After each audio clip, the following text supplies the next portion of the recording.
Quand ce type se réveille après qu'une voiture inconnue l'ait percuté de nulle part, il est choqué de voir qu'il a perdu ses 2 jambes. Sa seule sœur est folle de joie de le voir réveillé, mais à ses côtés se trouve un salaud de traître nommé Xiao Tianke. Il était l'ami et le partenaire d'affaires de notre MC, alors il apporte des fruits et un doux sourire, mais tout cela n'est qu'un masque. En fait, c'est lui qui a orchestré l'accident de voiture, et maintenant il profite de l'état d'infirme de notre héros pour prendre le contrôle de son entreprise. Pire encore, Xiao Tianke force la sœur de notre héros à l'épouser en échange de la garantie de l'avenir de notre MC. Zhao Zhu supplie sa sœur de ne pas écouter ce salaud, mais Xiao Tianke le fait taire en disant que personne n'écoute les aboiements d'un estropié, et qu'il prend simplement ce qu'il veut. Alors Xiao Tianke prend tout à notre héros, et il se retrouve seul dans une pauvre chambre vide. Puis, comme une lueur des poires, un nouveau jeu appelé Shen Tu apparaît. Sa principale caractéristique est qu'il permet aux joueurs d'utiliser les capacités qu'il acquiert dans le jeu dans le monde réel. Cela devient sa meilleure chance de changer sa vie. Mais il y a un problème. Il est fauché.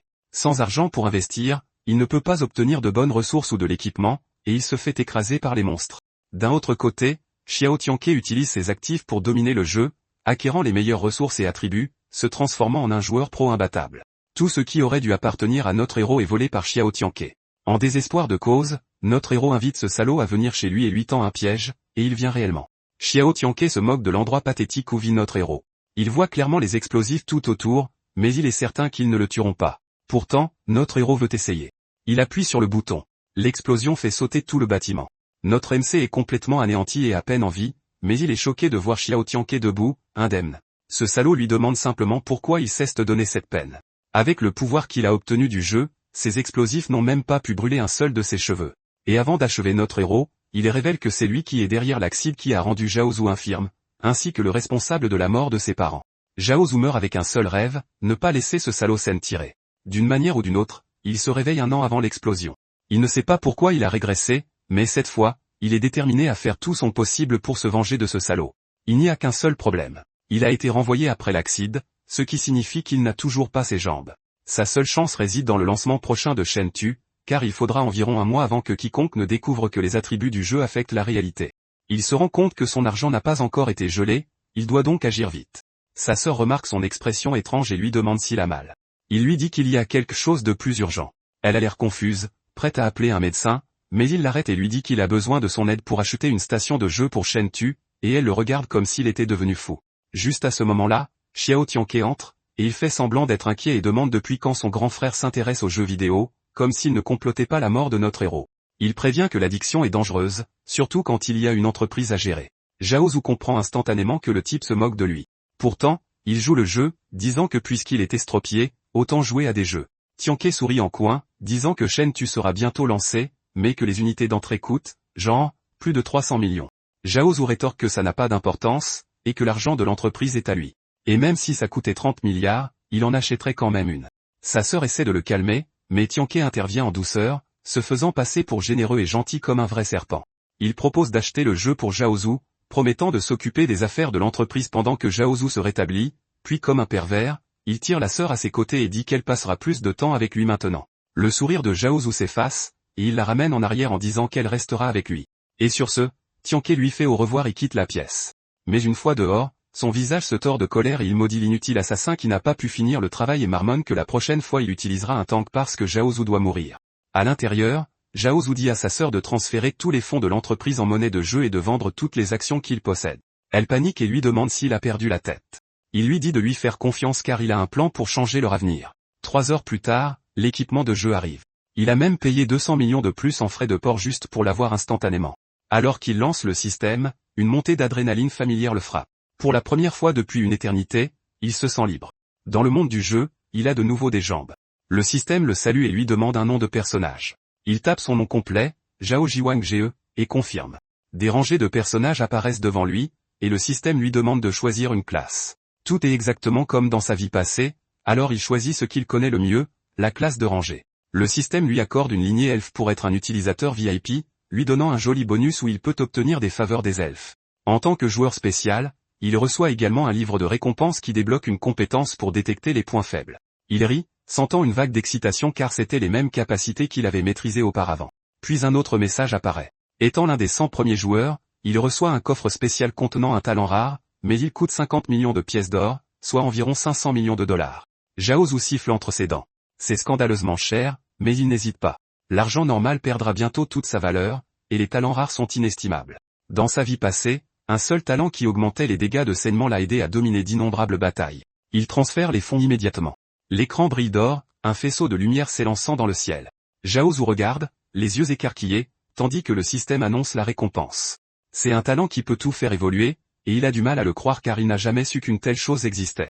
Notre héros est impressionné car ce talent ne devrait même pas être obtenable avec juste cet argent. Il décide de le débloquer complètement pour voir ce qu'il fait.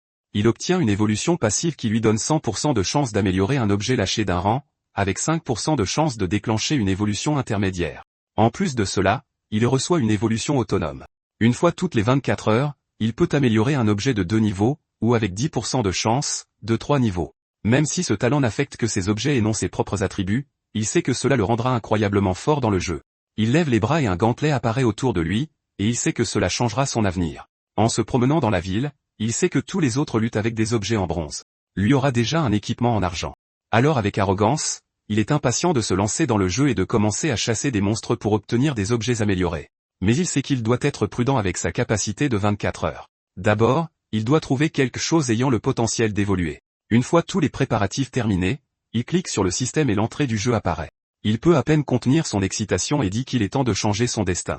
Au village des débutants, Zhao Zhu remarque qu'il y a déjà beaucoup de joueurs riches ici. Il pensait être l'un des premiers, mais une foule est déjà en train de chasser des poulets, montant en niveau aussi vite que possible. Le village de départ s'est transformé en une course chaotique pour rien, et pour Zhao Zhu, c'est absurde. Se battre pour des monstres faibles est inutile, et il a besoin de quelque chose qui compte vraiment, comme tuer le boss des débutants pour réclamer la récompense de la première élimination. Le système l'avertit d'être prudent dans les zones sauvages, mais il l'ignore. La seule façon de monter de niveau rapidement est d'affronter des créatures dangereuses avant tout le monde. Il ouvre son inventaire et fronce les sourcils car il n'a que des objets de débutant, et cet arc et cette armure en tissu de départ ne lui seront d'aucune utilité. De plus, ils ne valent même pas la peine d'être améliorés. Il a besoin d'un avantage, et puis il se souvient de son nouveau talent, qui peut aussi faire évoluer les talents. Il lève les mains et l'active sur lui-même. L'énergie le traverse, et un elfe roi apparaît au-dessus de sa tête, signifiant que l'évolution est un succès, le faisant passer à un elfe royal. Sa vitesse et sa précision augmentent, et il obtient un coup critique toutes les 3 frappes. En voyant sa barre de PV augmenter, il sait que ça en valait la peine. Avec ses attributs, jouer en solo dans le jeu ne sera pas difficile du tout. Un hurlement à proximité attire son attention. En regardant autour de lui, il voit un loup des forêts de niveau 2. D'autres aventuriers sont déjà en train de chasser, criant qu'il ne s'échappera pas. Tout le monde est impatient de monter de niveau rapidement. Notre héros se cache derrière un arbre, les observant attentivement. Ces joueurs sont intelligents. Ils savent que former des groupes et chasser des monstres plus forts est le moyen le plus rapide de gagner de l'expérience. Le problème, c'est qu'ils ne comprennent pas à quel point le jeu est réaliste. Puis un mage du groupe remarque un mouvement derrière eux et lance un avertissement. Les loups chassent en meute, et les aventuriers sont soudainement encerclés. Les monstres leur sautent dessus, et la panique se propage rapidement. Les morsures font beaucoup plus mal que prévu. Le groupe réalise qu'il n'aurait pas dû s'enfoncer si profondément dans la forêt. L'un d'eux crie en se faisant mordre et prévient qu'il verra les autres au point de réapparition. En quelques secondes, ils tombent tous. Zhao Zhu saisit l'opportunité. Pendant qu'ils sont distraits et chassés, il vise depuis derrière un arbre. Ses flèches volent droit au but, perçant la tête du loup. Sa première élimination lui fait monter du niveau 1 au niveau 2. Il gagne de l'expérience pour sa lignée elfique, 5 points d'attribut et de la viande de loup. Pour un joueur solo, les objets qui restaurent la santé sont parfaits. 3 autres loups le remarquent et s'approchent. Testant ses dégâts, Zhao Zhu est confiant. Il active sa compétence passive elfique, doublant sa vitesse de déplacement. Il sprint, sautant de corniche en corniche le long de la montagne, laissant les loups isolés. La combinaison de la race elfe royale et de la classe rôdeur est parfaite.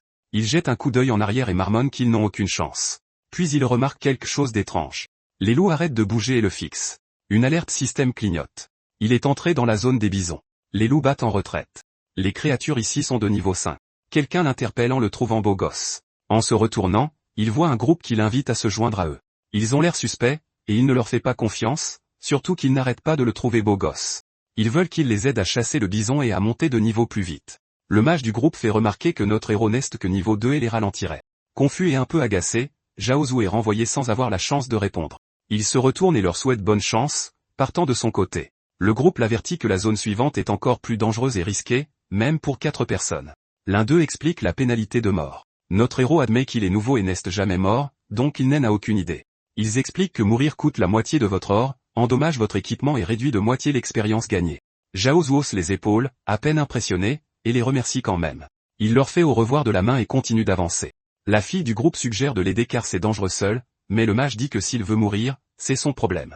Un peu de temps passe et notre héros entre dans une grotte et trouve des squelettes sur le sol. C'est exactement l'endroit qu'il cherchait. Soudain, le crâne se met à trembler, et une créature ouvre les yeux. Elle est énorme, mais notre garçon se retrouve face au serpent roi géant de niveau 10 et active la capacité de détection des faiblesses. Un marqueur de points faibles apparaît sur la nuque du serpent géant. Normalement, il ne devrait avoir qu'environ 200 PV, mais il a 1000 PV supplémentaires grâce à sa compétence passive des elfes royales. Avec ça, il n'a pas peur d'affronter le boss. L'arc à la main, il croise le regard du monstre. Il se jette en avant pour le mordre.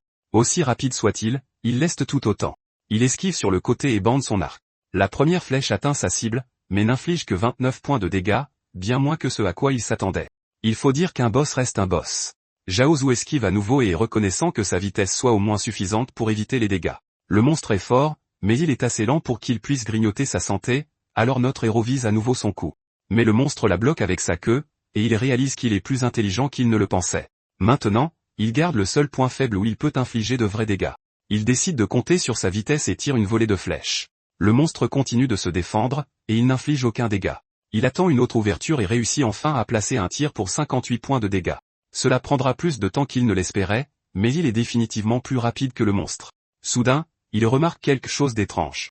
Le boss inspire profondément et remplit la grotte de fumée. Le poison draine 10 PV par seconde. Il fait le calcul et réalise qu'il ne lui reste plus beaucoup de temps dans cet endroit. Le serpent grimpe au sommet de la grotte, ce qui rend les tirs encore plus difficiles à placer. Mais pour Zhao, ce n'est pas assez pour l'arrêter. Il bande une autre flèche et marmonne qu'on le sous-estime. Cette fois, son tir inflige 116 points de dégâts directement au coup. Ce gamin a une sacrée chance. Le monstre tombe au sol et subit des dégâts bonus car chaque troisième coup est un coup critique. Il sourit narquoisement et demande au boss combien de coups il peut encore encaisser. Le serpent commence à transpirer en réalisant que ce combat ne sera pas facile. Bientôt, le monstre n'a plus que 597 PV, et Zhao est confiant.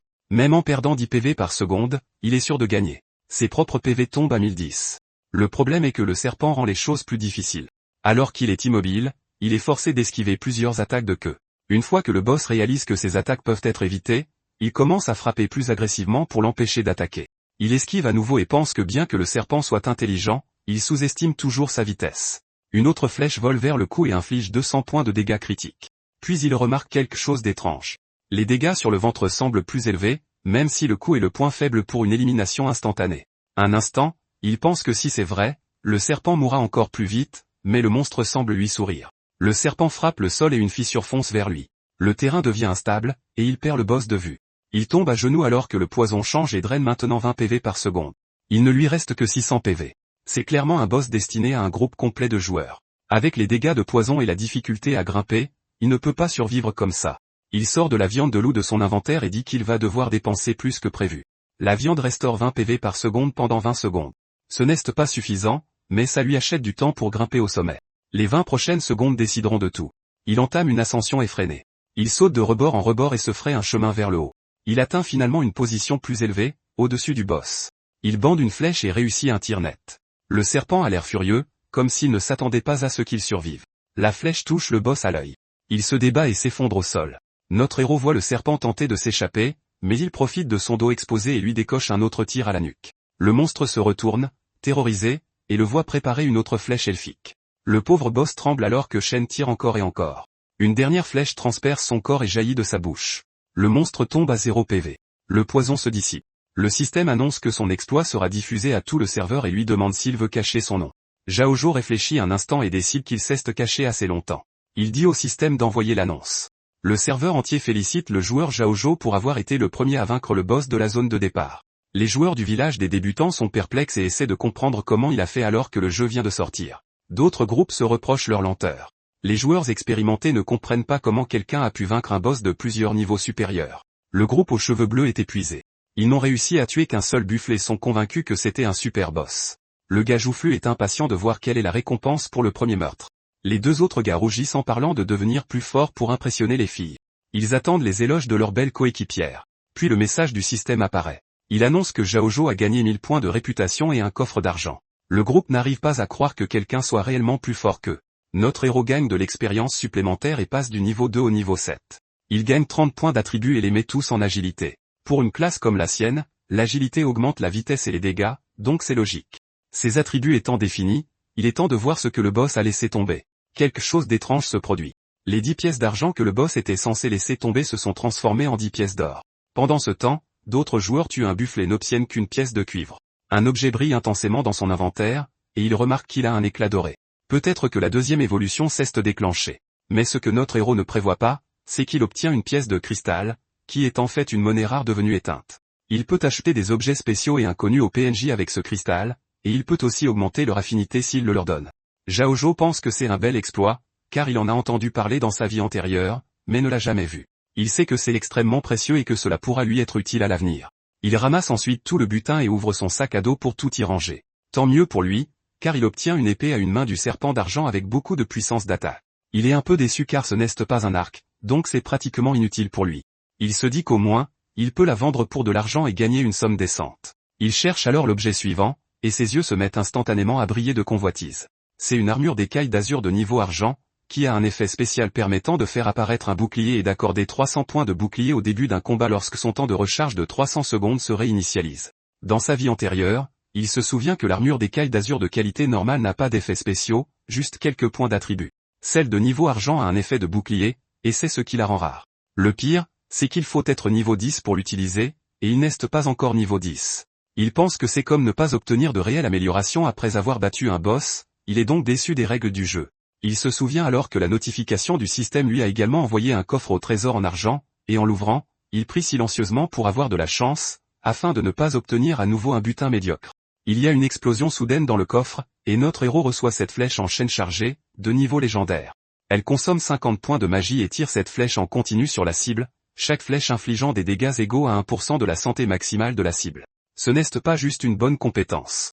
C'est un niveau divin, une compétence exclusive qui n'est donnée qu'à certains archers. Mais comme toujours, Xiaozhou ne peut pas tout obtenir sans revers, et cette compétence ne peut également être utilisée qu'au niveau 10. Il essaie de voir les choses sous un angle optimiste. Donc, une fois qu'il atteindra le niveau 10, ses dégâts augmenteront considérablement, ce qui le motive davantage à monter de niveau rapidement. Soudain, une voix se fait entendre depuis l'intérieur de la grotte. Et lorsqu'il entre sur la pointe des pieds, il voit une belle femme légèrement blessée, demandant de l'aide car elle s'y était cachée pour éviter le serpent géant.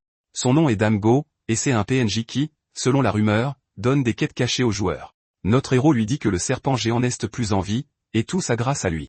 Mais Dame Gu essaie de le charmer, lui montrant ses longues jambes pleines d'échardes, disant qu'elles sont cassées, et que ce serait génial s'il pouvait la porter dehors. Comme n'importe quel novice avec les filles, Xiaozhou se met à rougir. Il la prend dans ses bras et la sort, et Dame Gu essaie de flirter avec lui caressant la joue, disant que sans lui, elle serait morte. Et elle promet que la prochaine fois qu'ils se verront, elle prendra bien soin de lui, s'il voit ce qu'elle veut dire. Cela attire l'attention de Xiaozhou, qui sort du piège et la laisse immédiatement tomber par terre. Gu explique qu'elle n'a rien d'autre pour le rembourser que son corps, alors elle prévoit de faire ce en quoi elle est très douée. Notre héros la regarde avec une incrédulité évidente, comme si quelque chose n'allait vraiment pas, et lui demande d'arrêter de parler car elle se met dans l'embarras, et il ne veut pas que cela arrive. Puis soudain, Gu se met à glousser, et elle sort de sa poitrine une épée lame de lune noire, disant qu'il a réussi le test et a tout de suite vu clair. Mais Xiaozhou la repousse d'une pichenette, au grand dam et au grand choc de Gu. Il se tourne vers elle et lui demande de lui donner le fermoir caché. Gu essaie de tirer sur sa manche, disant qu'elle n'en sait rien, mais Xiaozhou se lève. Est-elle un vrai méchant? Il lui dit qu'elle ne lui a pas laissé d'autre choix que d'aller chercher sa petite fille de 14 ans qui vit à proximité.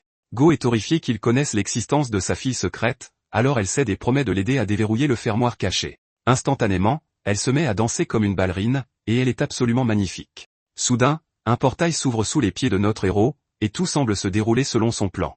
Dame Go explique que le portail mène à l'épreuve de la classe cachée, et tant qu'il l'a réussi, il obtiendra la classe cachée. Notre héros se met à sourire, la remerciant car tout semble se dérouler comme prévu, mais Go lui dit de se calmer et de ne pas être si extatique. C'est alors qu'il reçoit une notification du système, et il est immédiatement horrifié car l'épreuve du chasseur de l'ombre qu'il s'apprête à passer est de niveau difficile, et l'échec signifie une disqualification permanente. Cela signifie qu'il n'a qu'une seule chance, soit terminer l'épreuve, soit mourir. Il essaie de sortir et la supplie d'arrêter car il n'est que niveau 7 et ne peut pas risquer de mourir dans le jeu.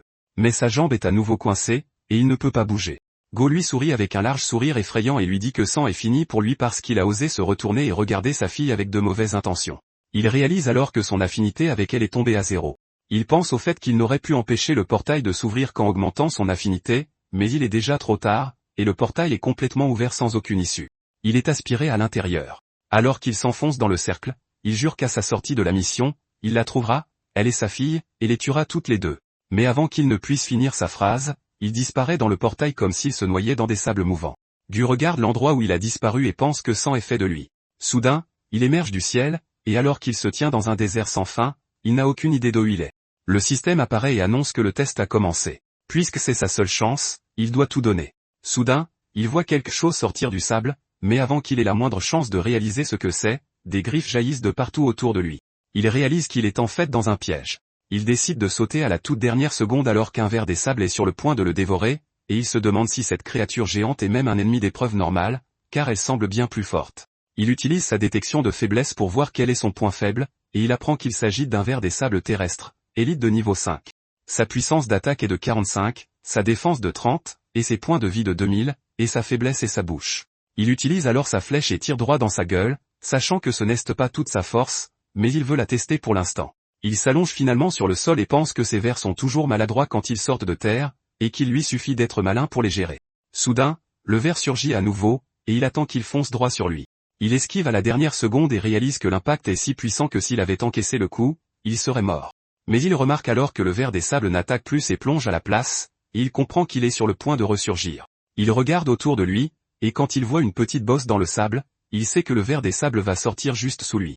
Ça devient une véritable nuisance car il est difficile de suivre ses mouvements depuis la surface. Il est aussi très agile sous terre, et quand il apparaît, il a moins d'une seconde pour réagir, il craint de ne pas pouvoir esquiver toutes les attaques. Il décide donc qu'il doit trouver un endroit solide où se tenir pour limiter la zone où il peut être poussé. Il regarde autour de lui et voit un pilier géant à quelques mètres, et il se précipite vers son sanctuaire. Mais juste au moment où il est sur le point de l'atteindre, il remarque une autre pointe sortant du sol, et il esquive à nouveau. Lorsque le ver des sables apparaît, il lui assène quelques coups, et son expérience augmente un peu. C'est alors que Zhao Zhu réalise que tant qu'il continue à esquiver chaque attaque, il est en fait facile de tuer cette bête. Mais soudain, il ne remarque pas que le ver des sables utilise sa compétence crachat de sable et le lance sur notre héros. Le pauvre garçon n'a pas le temps de réagir ou de se couvrir les yeux, et sa santé baisse un peu. Le crachat de sable a un effet aveuglant qui réduit sa vision de 50% et dure environ 10 secondes. Et vu à quel point tout est crucial, cela devient un coup dur pour Zhao Zhu et sa puissance d'attaque. Il a du mal à croire que les vers des sables utiliseraient une telle ruse. Et voyant que l'effet aveuglant est si fort qu'il ne peut même pas voir sa propre main, il commence à s'irriter et à paniquer car il sait qu'il doit atteindre rapidement le pilier de pierre où il sera en grand danger. Il remarque le ver des sables qui attaque à nouveau, et il se précipite pour l'esquiver afin de se mettre à l'abri. Très vite, il atteint complètement le pilier et voit que le ver des sables est presque retourné sous terre. Il réalise alors que ce combat doit se terminer rapidement car il est toujours agacé par le sable dans ses yeux. Il se souvient que lors de ses précédentes attaques avec des flèches, il n'a pas manqué les 2 coups qui étaient des attaques surprises par en dessous, et il sent que le malus d'aveuglement est sur le point d'expirer. Quand il se dissipe, il peut à nouveau voir clairement. Il remarque que les attaques du ver sont très monotones, et une fois qu'il a compris le schéma, s'en occuper devient aussi facile que de jouer avec un singe. Il prépare son arc pour une contre-attaque. Il interpelle le ver des sables, et bientôt il sent les vibrations sous le sol. Le ver géant jaillit de la terre, et il l'esquive facilement. Avant qu'il ne puisse réutiliser son crachat de sable, il change de direction et se cache derrière le pilier pour se protéger. Il tire une flèche en plein milieu de la gueule du ver des sables, lui faisant perdre une bonne partie de ses points d'expérience, mais il remarque qu'il ne l'attaque plus directement car il veut faire traîner le combat. Très vite, il charge à nouveau, et il décoche flèche après flèche jusqu'à ce qu'il porte le coup final et que le ver des sables meure. Son niveau passe au niveau 8, et il reçoit 10 pièces de cuivre, qui évoluent en pièces d'argent. Il obtient aussi des bottes de sable, qui sont des objets de qualité bronze l'aidant à se déplacer plus rapidement dans les environnements sablonneux, mais il n'est pas du tout content. Il pense que le butin est nul car il vient de tuer un monstre aussi grand. Et même s'il a gagné pas mal de points d'expérience, il n'a toujours pas obtenu le genre de butin de niveau argent qu'il voulait. Puis il remarque qu'un des signes sur le pilier commence à briller, et il réalise qu'il y a 8 mots identiques, mais qu'un seul brille, ce qui signifie que beaucoup d'autres vers des sables arrivent. Très vite, des vers des sables apparaissent autour de lui, et ils commencent tous à attaquer l'un après l'autre, et il sait qu'il doit tous les tuer pour terminer ce niveau. Il saute au sommet du pilier et réalise que cet endroit est idéal pour monter de niveau. Mais pour l'instant, il n'est pas prudent pour lui de rester au sol car chaque pas pourrait attirer cette ver géant chargeant de toutes les directions, et il ne peut pas tous les affronter sans subir de lourds dégâts. Il pense à un plan où il peut créer des vibrations sur le sol à une distance sûre pour que les vers surgissent et qu'il puisse les attaquer. Il se souvient de cela, ouvre son inventaire et sort des pièces de cuivre. Il prend alors des pièces d'argent, qui sont trop légères, et les jette par terre. Très vite, le ver des sables géants jaillit de l'endroit, et il utilise son arc pour lui tirer dessus. Mais à cause de l'angle, il est presque impossible de toucher son point faible. Sa défense est déjà trop élevée, donc chaque coup n'inflige qu'environ 35 points de dégâts, ce qui est bien trop peu. Mais la bonne chose est qu'il a de l'argent et tout le temps du monde, et il prévoit d'achever tous les vers ici pour pouvoir gagner. 4 heures plus tard, la terrible bataille se termine enfin, et notre héros pousse un soupir de soulagement. Il est clairement épuisé d'avoir tué tous ses vers. Il regarde les cadavres, fier de ce qu'il a accompli. Après tout, il a atteint le niveau 10, gagné 15 points d'attribut, et son mana a augmenté de 30 points. Il n'avait jamais vraiment réalisé qu'il avait atteint le niveau 10, mais tout cela grâce à ces vers géants qui lui ont donné tant d'expérience. Il pense à ses points d'attribut et affiche ses informations personnelles. Ses PV actuels sont de près de 2000, et il réalise qu'il n'a pas beaucoup de chances d'obtenir de bons butins car son niveau de chance est actuellement de 0. Il assigne tous les points d'attribut à la chance, la faisant passer à 15. Comme la chance affecte le taux de réussite et l'esquive, ses statistiques augmentent également. Son évolution passive s'active, et il réalise qu'il aurait dû mettre tous ses points d'attribut en chance plus tôt car elle s'avère déjà utile. Il utilise son évolution passive pour attaquer l'un des cadavres, et le regarder anéantir complètement le corps le fascine. Dans sa vie antérieure, il n'avait jamais eu d'argent à dépenser pour des améliorations. Ses dégâts et sa santé étaient faibles, et pour survivre, il devait investir tous ses points d'attribut en attaque et en santé, ce qui lui a fait rater de nombreux autres avantages. Puis il se souvient de la lumière violette émanant du cadavre, qui signale un butin légendaire. Il s'enthousiasme, pensant que c'est enfin son tour d'obtenir quelque chose de bien.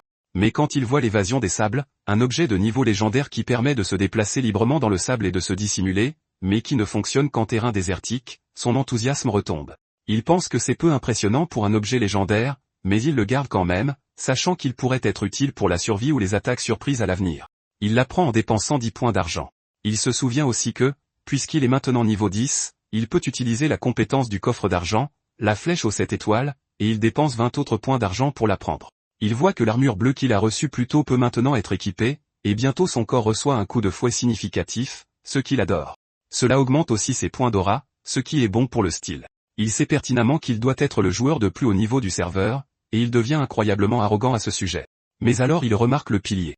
Tous les mots sur la tour sont illuminés. Tous les monstres sont vaincus, et il a ramassé tout le butin, pourtant rien ne se passe. Il s'attendait à une grosse explosion ou à un monstre extraterrestre sortant de la tour, et il commence à se demander pourquoi rien ne se déclenche. Soudain, comme un signal, le sol se met à trembler, et il a un peu peur du tremblement de terre. Comme prévu, tel un anime, un temple géant s'élève du sol. Il commence à marcher vers lui, réalisant que la vraie récompense doit être à l'intérieur. Il est excité car c'est l'occasion parfaite de tester ses nouvelles compétences, mais il entend soudain la voix de sa petite sœur Deno l'appeler pour manger. Elle a apparemment préparé son plat préféré et l'attend. Dans la vraie vie, il gronde sa petite sœur de descendre de là où elle pourrait se blesser. Au même moment, une alerte de jeu apparaît, indiquant que quelqu'un l'appelle et lui demandant s'il veut se déconnecter. Il refuse, sachant que partir avant d'avoir terminé le niveau l'empêchera de façon permanente d'obtenir la profession cachée. Il n'a pas d'autre choix que de rester dans le jeu, même si cela blesse les sentiments de sa petite sœur. Xiaoton essaie de protester faiblement qu'il joue déjà depuis 8 heures et que, comme il est en phase de récupération, il a besoin de se reposer. Mais Zhao est têtue et la gronde jusqu'à ce qu'elle parte en trombe, visiblement en colère. Elle est blessée, pensant à quel point son frère a changé et pourquoi il est si en colère. Dans le jeu, notre héros se sent mal d'avoir parlé à sa sœur comme ça, mais il sait qu'il doit sacrifier quelque chose pour devenir plus fort. Il utilise sa compétence de chasseur fantôme pour inspecter le temple et voir à quoi il a affaire. Quand il entre, une notification du système l'avertit que la zone est extrêmement dangereuse et qu'il doit être prudent. Il réalise qu'il est entré dans la salle du boss. Soudain, un monstre géant apparaît devant lui, et il remarque avec une certaine ironie que c'est un crabe.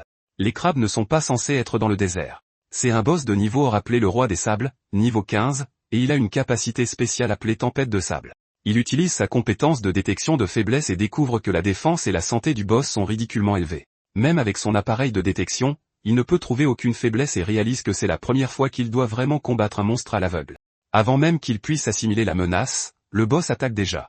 Zhao esquive, pensant que puisque la créature est si grande, sa vitesse ne peut pas être si élevée.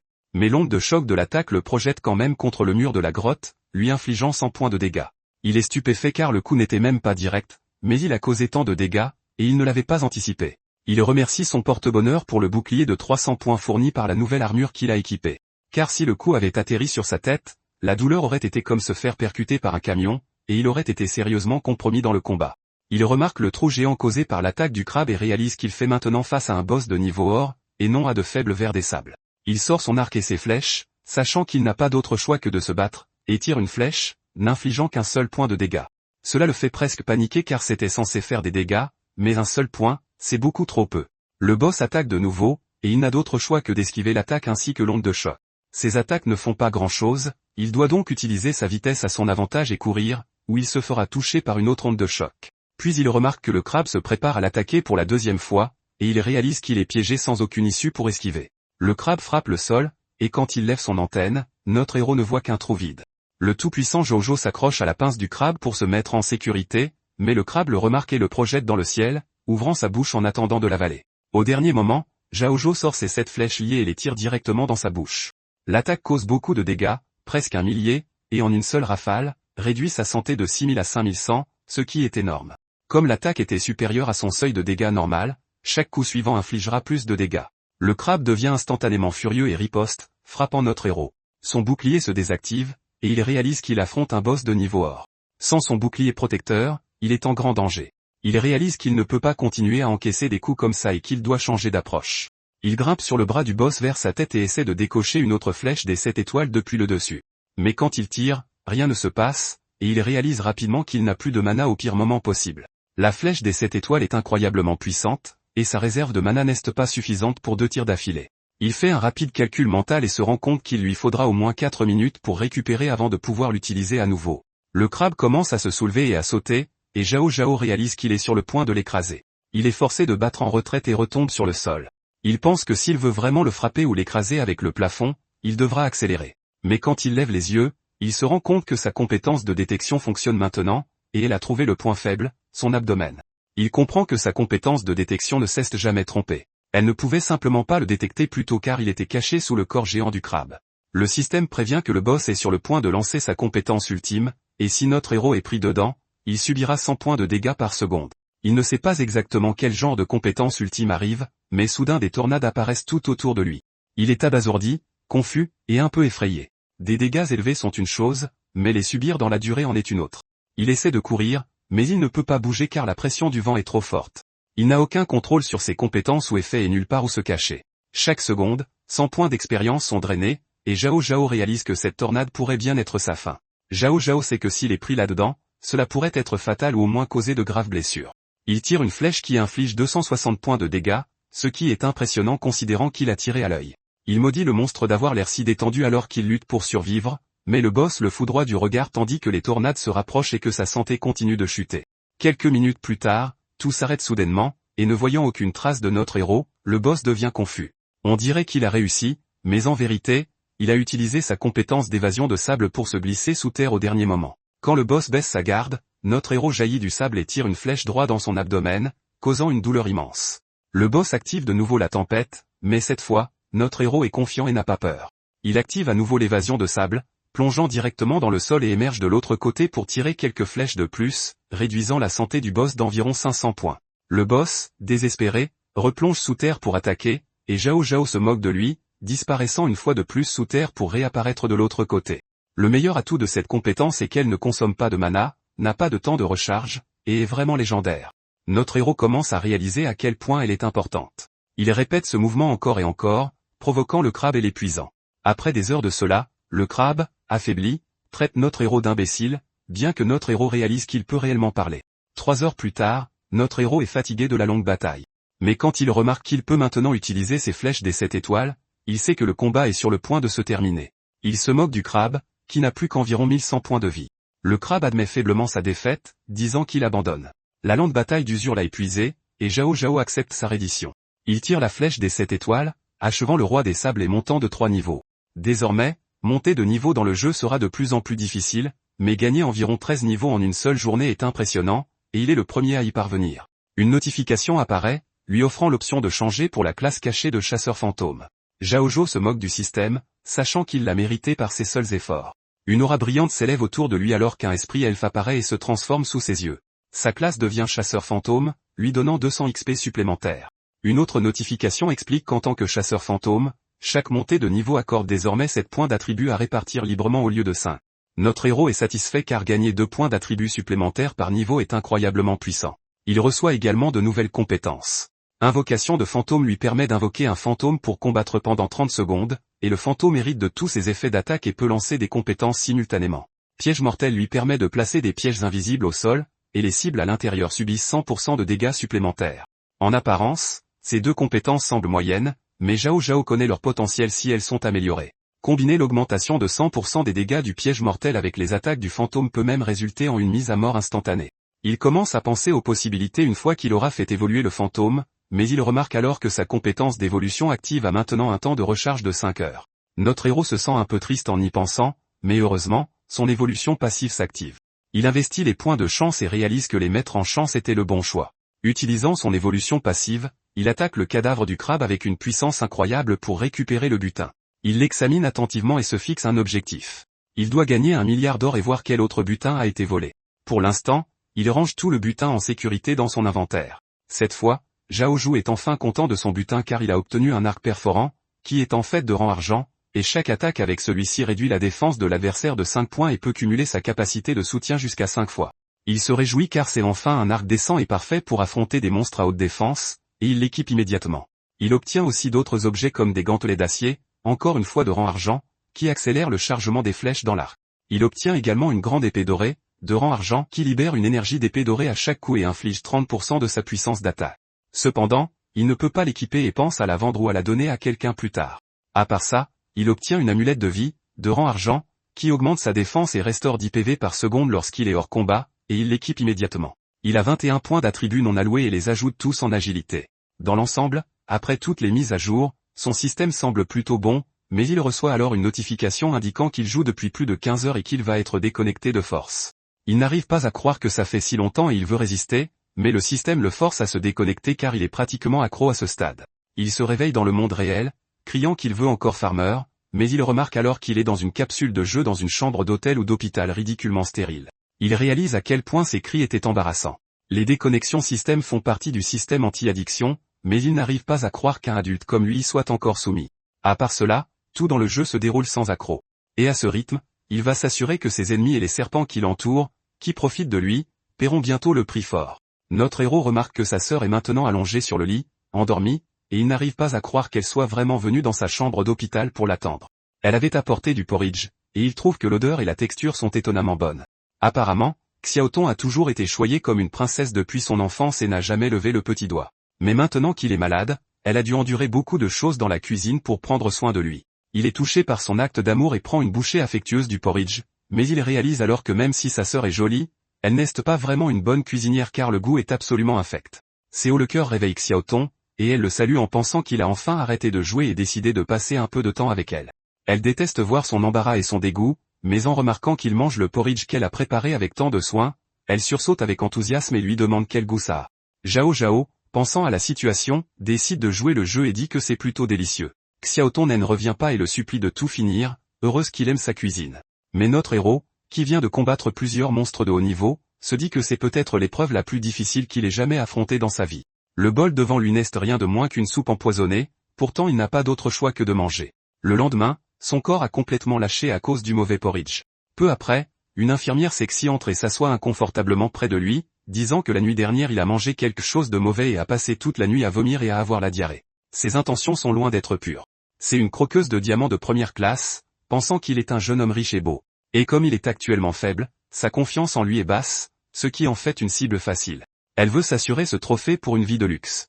Zhao Zhu, insensible à son charme, l'ignore, pensant qu'il est simplement trop fatigué par le jeu. L'infirmière devient excessivement amicale, lui caressant la main et disant que s'il a besoin de quoi que ce soit, elle le fera pour lui. Cela donne une idée à Zhao Zhu, et il lui demande de pousser son fauteuil roulant jusqu'à la capsule de jeu. L'infirmière ne revient pas que le riche PDG n'ait pas succombé à son charme. Elle se demande si son maquillage était insuffisant, mais elle fait ce qu'il demande. Et bientôt, Zhao Zhu est de retour dans le jeu, capable de se déplacer librement. En marchant, il remarque qu'il y a actuellement 300 000 joueurs en ligne, sachant que de plus en plus de gens se joignent via des appareils VR moins chers. Dans un mois, la base de joueurs mondiale dépassera les 100 millions, il doit donc monter de niveau rapidement pour prendre sa revanche. Il ouvre son panneau d'équipement et voit qu'il lui manque de l'équipement de haut niveau, il doit donc soit trouver des boss de niveau supérieur à 20 pour en obtenir, soit en acheter dans une boutique. Peu après, il se rend dans une boutique d'inventaire. Le marchand salive à la vue de l'armure d'argent de notre héros, supposant qu'il est riche, et le traite avec gentillesse. Notre héros, cependant, n'est pas impressionné, pensant que les objets ne sont que de la camelote de bronze. Pour vaincre des boss de rang or, il a besoin d'un meilleur équipement de rang or, probablement caché par le marchand. Il lui demande directement de montrer les objets précieux, mais le marchand feint l'innocence et dit qu'il ne comprend pas de quoi notre héros parle. Le marchand essaie d'argumenter, disant que les objets exposés sont les seuls qu'il possède. Et comme Zhao Zhu est un seigneur distingué, il peut lui faire une réduction. Mais quant au trésor de la boutique, il prétend qu'une telle chose n'existe pas. Et même s'il y en avait un, notre héros n'aurait pas les moyens de se l'offrir. Zhao Zhu sourit, sort une gemme précieuse, et le marchand se rétracte instantanément, réalisant qu'il n'a pas su reconnaître un client aussi riche. Notre héros remarque que sa cote de faveur auprès du marchand augmente de 70%, et à la seconde suivante, une porte secrète se déverrouille. Ils entrent tous les deux. Le marchand montre des objets qui étaient censés être vendus 30 jours après l'ouverture du serveur, mais puisque Zhao Zhu est déjà là, il peut en choisir un. De nombreux objets sont exposés, mais notre héros n'est pas impressionné. Il pense que tout n'est que de la camelote de rang argent, et le marchand semble même un peu offensé. C'est alors que Zhao Zhu remarque quelque chose, et comme un aimant, il est attiré par cet objet. C'est un masque à l'apparence dangereuse. Il le demande au marchand. Le marchand explique que c'est le seul masque en or de tout le jeu depuis l'ouverture du serveur. Il était initialement censé se vendre pour 200 000 pièces d'or à partir du mois prochain. Mais parce que notre héros lui a donné la pierre de cristal, il le lui laissera avec une réduction à 150 000 pièces d'or. Le marchand continue, disant qu'un joueur moyen aurait besoin d'une année entière pour rassembler autant d'argent. Pendant qu'il jacasse encore, Zhao Zhu transfère tout l'argent instantanément, ignorant la réduction puisqu'il n'en a pas besoin. Il dit au marchand que la prochaine fois qu'il aura quelque chose de précieux, il devra d'abord en informer notre héros. C'est ainsi que le marchand devient un employé loyal pour lui. En sortant de la boutique, notre héros calcule que le montant qu'il vient de dépenser équivaut à environ 2 millions en espèces. Mais pour un casque unique, ce n'est certainement pas cher et c'est une bonne affaire. Il active le masque et l'affiche pour que tout le monde le voie. Dans les paramètres, il remarque qu'il peut choisir quoi afficher et quoi ne pas afficher à son sujet. Le masque est le masque du tigre blanc. Il accorde 50 points de force supplémentaires et a un effet spécial qui terrifie les monstres et les joueurs d'un niveau inférieur au sien. En entrant dans le village, tout le monde le dévisage avec stupéfaction, incapable de cacher son choc. Cependant, tout le monde n'est pas impressionné car certains joueurs sont jaloux en voyant quelqu'un porter déjà un objet de grade or. Ils se convainquent tous qu'il doit y avoir un tricheur parmi eux, car il est impossible que de l'équipement de niveau or apparaisse déjà dans les boutiques officielles. Donc, la seule conclusion à laquelle ils parviennent est la triche. À ce moment-là, quelqu'un arrête Zhao Zhu, et quand il se retourne, il remarque un groupe de joueurs mal en point. Il lui demande, pas très poliment, de leur donner son équipement parce qu'il a l'air bien. Notre héros n'arrive pas à croire qu'il ait l'audace de le demander et se demande bien pourquoi il ferait une chose pareille. Mais les voyous sont trop sur deux. Ils prétendent que la seule raison pour laquelle il a un équipement d'une telle qualité est qu'il a utilisé une sorte de triche ou de hack. Donc, s'il ne veut pas être banni du jeu, il devrait tout leur donner et les laisser partir. Zhao Zhu rit presque car ils essaient clairement de le voler. Pendant ce temps, de plus en plus de gens commencent à se rassembler autour d'eux pour observer la dispute, pensant qu'ils pourraient enfin avoir des ennuis, et beaucoup d'entre eux sont clairement jaloux. Bientôt, une foule se forme, et les voyous savent qu'ils peuvent l'utiliser à leur avantage. L'un d'eux se met à scander qu'ils doivent donner une leçon aux pirates. Notre héros reste immobile et regarde les gens autour de lui encourager les voyous à le frapper et à lui prendre tout son équipement. Le chef du groupe exige à nouveau qu'il leur remette ses objets, sinon ils le tueront tous les trois et le renverront au point de réapparition. Et chaque fois qu'il en sortira, ils l'abattront à nouveau. Mais cette fois, Zhao Zhu n'est pas là pour négocier. Il est là pour tuer. Il sort son point de détection et pense qu'il y aura toujours des imbéciles dans le monde pour croire tout ce qu'ils entendent. Mais la vérité est que les gens forts comme lui devraient donner une leçon à des imbéciles comme eux. L'un d'eux est un guerrier de niveau 4, un autre est un assassin de niveau 5, et le dernier est un archer de niveau 5. Sur ce, il leur dit à tous les trois de l'attaquer en même temps, et ils chargent ensemble, pensant que notre héros n'est qu'un imbécile arrogant. Mais Zhao Zhu n'est pas une personne ordinaire. Le masque libère l'esprit du léopard, et tous les trois tombent à terre, terrifiés et blessés, tout cela grâce à l'effet de rang or. Tout le monde autour d'eux ne croit pas ses yeux, car le combat se termine en un instant. Notre héros s'approche du chef de gang et dit que son pseudo est Morning Wine Evening Song, et qu'il est le bienvenu pour venir le tuer n'importe quand s'il ose. Un des spectateurs se souvient soudain de ce nom et dit qu'il l'a déjà vu quelque part. Sur ce, il ouvre le classement et remarque que notre héros est actuellement le joueur numéro 1 du monde entier, et ils viennent tous d'essayer de se battre avec cet homme. Tous les joueurs n'arrivent pas à croire qu'il est une légende de premier rang, et ils changent Davis très vite et se mettent à l'acclamer, au point que même le chef de gang fulmine de s'être fait battre par le guerrier numéro 1 au monde. Mais Zhao Zhu n'apprécie pas tous ces éloges et se concentre plutôt sur la mission qu'il a en tête. Apparemment, il y a une chose qu'il doit faire avant de retourner chasser des monstres. Il s'approche donc et voit une petite fille jouer avec une grenouille, et il sourit immédiatement comme s'il connaissait déjà son secret.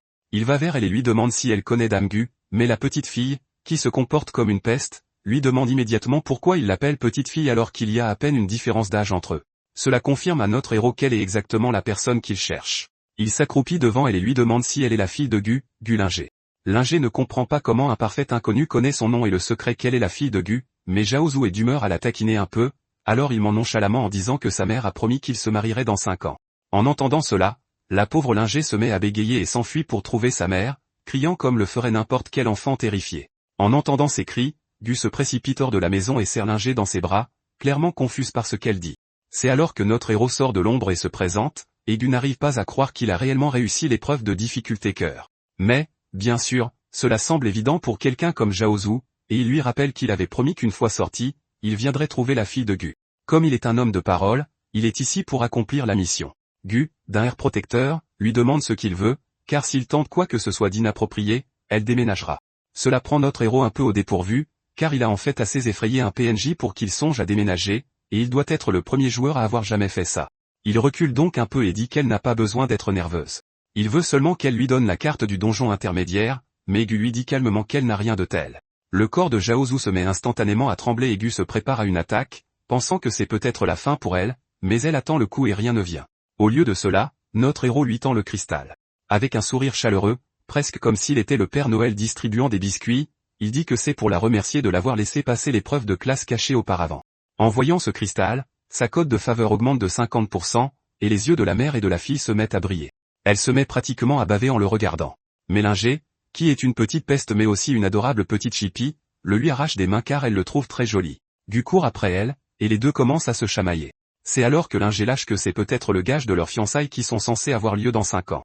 Notre héros réalise qu'il a peut-être fait une erreur en mentant ainsi à la jeune fille, car elle n'a aucun filtre et aucun esprit critique, elle croit donc complètement au mensonge. Il continue son jeu, disant que tout ce qu'elle a à faire maintenant, c'est de s'assurer que sa mère lui donne d'abord la carte. Après ça, il l'épousera en temps voulu. Gu finit par céder et dit que, selon les règles, la carte intermédiaire ne peut être remise que 20 jours après l'ouverture du serveur. Mais comme elle a accepté sa gemme, elle va lui révéler le secret. Le système autorise le chef du village à donner la carte à un joueur qui aime les défis. Sans hésiter, Linger affirme qu'elle sait exactement où se trouve la maison du chef du village et qu'elle et Y emmènera. Quelques minutes plus tard, ils arrivent à la maison du chef où celle-ci fait la sieste au soleil, pensant que sa vie ne pourrait être meilleure. Cependant, elle remarque quelque chose foncer vers elle, et avant qu'elle ne puisse réagir, Linger lui saute dessus, lui faisant perdre l'équilibre et l'écrasant sous son poids. Ça ne la dérange pas vraiment et elle demande simplement qu'il la cherche, et c'est à ce moment que notre héros apparaît, disant qu'il va aller droit au but. Il a juste besoin de la carte, et ensuite il partira. Le chef lui rappelle qu'il n'est que niveau 13 pour l'instant, et elle lui dit de revenir quand il aura atteint le niveau 20. Mais comme toujours, il essaie de la soudoyer et lui tend une autre pierre. Au lieu de s'enthousiasmer, le chef se moque de lui et lui demande s'il sait au moins pourquoi elle est devenue le chef. Elle est devenue le chef parce qu'elle a assez de fierté et d'honneur pour son personnage, et elle n'accepte pas de pot de vin d'hommes arrogants comme lui. Malgré tout, elle ramasse quand même la gemme, et Linger dit sournoisement que si le chef ne veut pas, elle peut simplement la rendre à notre héros. Sur ce, le chef la lui lance. Notre héros sourit, pensant que la fille n'est pas si agaçante après tout. Mais le chef réplique, disant que puisqu'il n'est que niveau 13, elle ne comprend pas comment il monte de niveau si vite. La vérité est que même les bestioles de cet endroit sont au moins de niveau 20, et y aller à son niveau actuel est pratiquement une condamnation à mort. Pour avoir la conscience tranquille, elle ne peut toujours pas lui donner la carte. Notre héros insiste sur le fait qu'il peut prouver sa force, et ils conviennent de passer un marché. D'abord, il doit accomplir la tâche donnée par le chef du village. Elle explique que chaque année, le village est attaqué par une meute de loups, et que parfois de braves guerriers viennent aider à les combattre, mais ils ne résolvent jamais entièrement le problème. C'est parce qu'il y a un chef derrière les loups, le roi loup blanc. Sa mission est d'abattre le roi et de rapporter sa vue. Soudain, une notification apparaît sur son écran, et il accepte immédiatement la mission. Il dit au chef de préparer la carte car il sera bientôt de retour. Mais à ce moment-là, Linger l'arrête et dit qu'elle peut l'accompagner, et elle insiste sur le fait qu'elle peut le protéger. Zhaozu lui demande de retourner voir sa maman car il ne peut pas être à la fois babysitter et guerrier. Linger l'entend, mais elle rétorque qu'elle peut réellement le protéger, vaincre les loups blancs et protéger le village en même temps. Mais il remarque alors que la notification indique que la condition d'accomplissement de sa mission inclut le fait qu'il doit également protéger Linger. Il n'a donc pas d'autre choix que de dire oui et même de l'écouter se plaindre du fait qu'il était prêt à la laisser seule. Elle continue de pleurer jusqu'à ce qu'il cède, plus tard dans la forêt. Linger se rend à l'endroit exact qui, selon l'indice de la mission, était le dernier lieu d'observation des loups blancs. Elle s'accroche à la toche de notre héros car l'endroit a l'air sinistre et froid. Soudain, un rugissement retentit, et ils se tournent tous les deux vers le son. La pauvre fille est effrayée tandis que Zhaozu pense qu'ils devraient y aller. Et quand ils le font, ils remarquent que quelqu'un combat déjà les loups. Notre héros salue chaleureusement le guerrier, lui demandant dans quelle direction se trouve l'antre du loup. Apparemment, un groupe y combat déjà, composé d'un archer, d'un assassin, d'un guerrier et d'un mage, tous de niveaux différents. Mais leur chef n'est pas du tout amusé d'avoir de la compagnie, et il demande pourquoi Zhaozu veut savoir, car la zone est déjà prise par eux, et il n'est pas autorisé à y farmer des niveaux. Notre héros ne sait même pas ce que cela signifie, mais le chef lève alors son bras et exhibe le tatouage de serpent sur sa peau, disant qu'ils font tous partie du gang du serpent vert, et que cette zone est leur territoire. Zhao est confus, et le chef d'équipe explique que la zone des bisons appartient également à leur gang. Il dit à notre héros que s'il veut farmer des niveaux ici, il devra payer une taxe. Sinon, ils le renverront au village des débutants où il ne pourra que tuer des poulets. Le chef remarque alors Lingé et souligne qu'elle n'est pas une joueuse, mais un PNJ, et demande si cela signifie qu'ils sont tous les deux en mission. Zhao la protège immédiatement, disant que ce ne sont pas leurs affaires. Il fait également remarquer que leur méthode de farming est trop inefficace. Un des autres joueurs répond que les loups peuvent leur donner un peu d'expérience. Bien que les loups sauvages soient de bas niveau, ils sont toujours considérés comme sûrs. Lingé sent soudain un danger et prévient notre héros que quelque chose approche. Il voit une ombre sombre se déplacer dans la forêt et attrape rapidement Lingé, sautant sur un arbre. Le groupe suppose qu'ils l'ont fait fuir Zhao. En réalité, notre héros pense qu'ils sont tous des imbéciles car ils ne peuvent pas sentir l'intention meurtrière des loups. Soudain, un loup massif se profile juste au-dessus d'eux. De la salive goutte sur l'une des filles, et quand elle lève les yeux, elle ne voit que la gueule ouverte du grand roi loup blanc, prêt à frapper. Avant qu'elle ne puisse réagir, le loup l'avale, ne laissant que ses jambes visibles pour ses amis. Voyant le roi loup prêt à frapper, tous les membres du groupe commencent à fuir alors que la bête les chasse un par un. Puis, sans avertissement, il disparaît dans les airs et lance une attaque furtive, les chassant comme de minuscules insectes. Le sang gicle partout. Ce que le loup ne réalise pas, c'est que loin sur un arbre, Zhao est déjà en train d'observer, étudiant ses attaques et cherchant une faiblesse. La notification du système montre que le roi loup est de niveau 20 avec un point faible à l'abdomen. Sa santé est massive, environ 4000 PV, et il a une autre vulnérabilité aux yeux, mais ses compétences restent inconnues. Notre héros remarque que le loup a plus d'un tour dans son sac. Cette disparition soudaine était impossible pour quelqu'un d'une telle vitesse, ce qui signifie que le loup cache son vrai pouvoir. Zhao veut le tester, alors il prépare sa flèche et son épée. Lingé met rapidement sa main devant lui, l'arrêtant. Cela attire l'attention du loup, et il les repère tous les deux assis sur la branche. Il s'en va pour l'instant. Notre héros saute à terre pour poursuivre le loup, mais Lingé l'arrête à nouveau. Elle explique que les 5 personnes précédentes ont attiré l'aggro du roi loup en tuant trop de loups. Si notre héros attire son attention maintenant avec sa puissance actuelle, il mourrait à coup sûr. Ils doivent être parfaitement préparés avant le combat. Notre héros est stupéfait qu'un PNJ mineur puisse avoir une telle perspicacité et affection, mais il sait qu'elle a raison. Il doit augmenter ses statistiques. Il lui demande comment, et elle lui tend une carte détaillée montrant l'antre du roi loup. Notre héros lui demande pourquoi elle ne la lui a pas donnée plus tôt. Elle répond avec impertinence que maintenant, il ne devrait plus jamais penser qu'être avec elle est une nuisance. Soudain, le système lui notifie que l'évolution est disponible. Notre héros sourit en pensant qu'il était temps. Le gantelet apparaît sur son bras, et même Lingé admire sa beauté. Se sentant suffisant et arrogant, notre héros s'invente et fait à nouveau évoluer sa lignée. Mais soudain, une notification affiche une erreur. Toute son aura passe en négatif. Il a déjà évolué et ne peut pas évoluer à nouveau.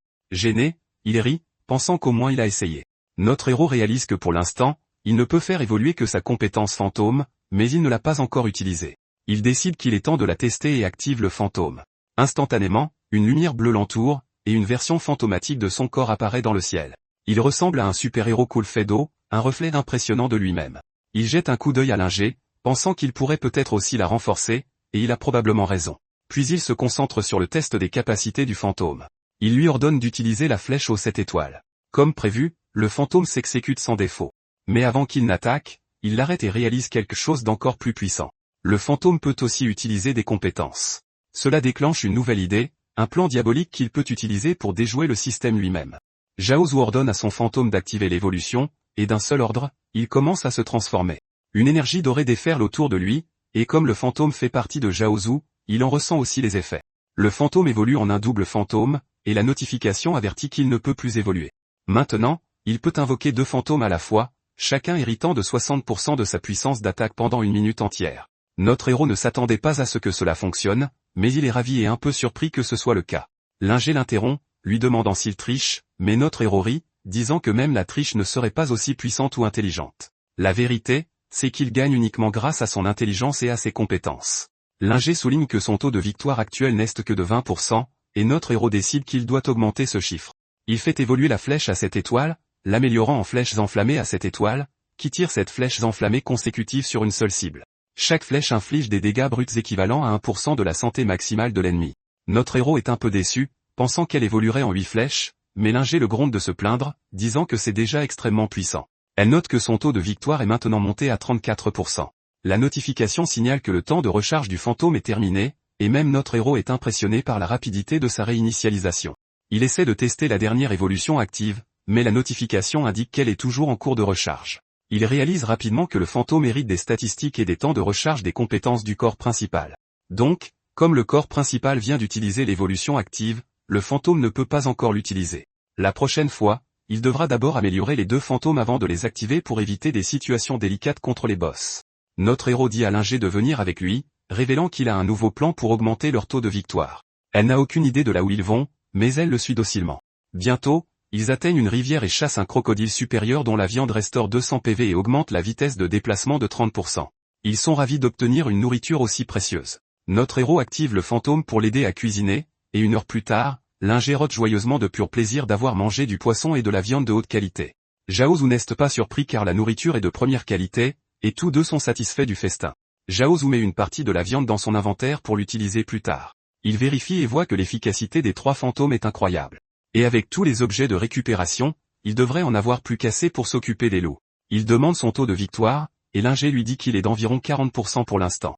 Il se lève, prêt à abattre le roi des loups, et se précipite en avant, Linger le suivant de près. Ce qu'il ne réalise pas, c'est que quelques joueurs curieux les suivent, observant chacun de leurs mouvements. Dans l'antre du roi des loups, Zhaozu remercie Linger de lui avoir donné la carte. Il invoque ses fantômes et active le piège mortel. Chaque fantôme dure 60 secondes, et le piège mortel a un temps de recharge de 30 secondes, ce qui signifie que chaque fantôme peut poser 2 pièges par invocation. Cela lui donne 4 pièges au total. Il répète le processus encore et encore jusqu'à ce qu'une toile mortelle se répande à travers l'entrée, mais les pièges sont invisibles pour tout le monde, donc lui seul peut les voir. Linger pense que c'est un peu exagéré, mais étrangement, son taux de victoire n'a pas augmenté. Zhaozu prend une bouchée de viande, se rappelant que le roi des loups est rapide, il doit donc s'assurer qu'il n'a nulle part où s'échapper. Linger le rassure en disant que le plan est bon, mais elle souligne que le taux de victoire n'atteint toujours pas les 50%. Zhaozu sourit en coin, disant qu'il a un autre tour dans son sac.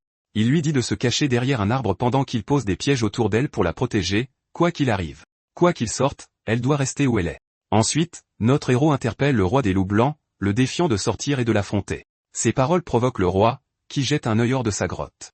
Zhaozu se tient prêt, attendant patiemment qu'il tombe dans ses pièges soigneusement préparés. Le roi des loups est sur le point de sortir de sa grotte, mais il sent soudainement quelque chose. Et au lieu de sortir, il se retire à l'intérieur comme s'il venait de se rappeler qu'il avait oublié d'éteindre le feu.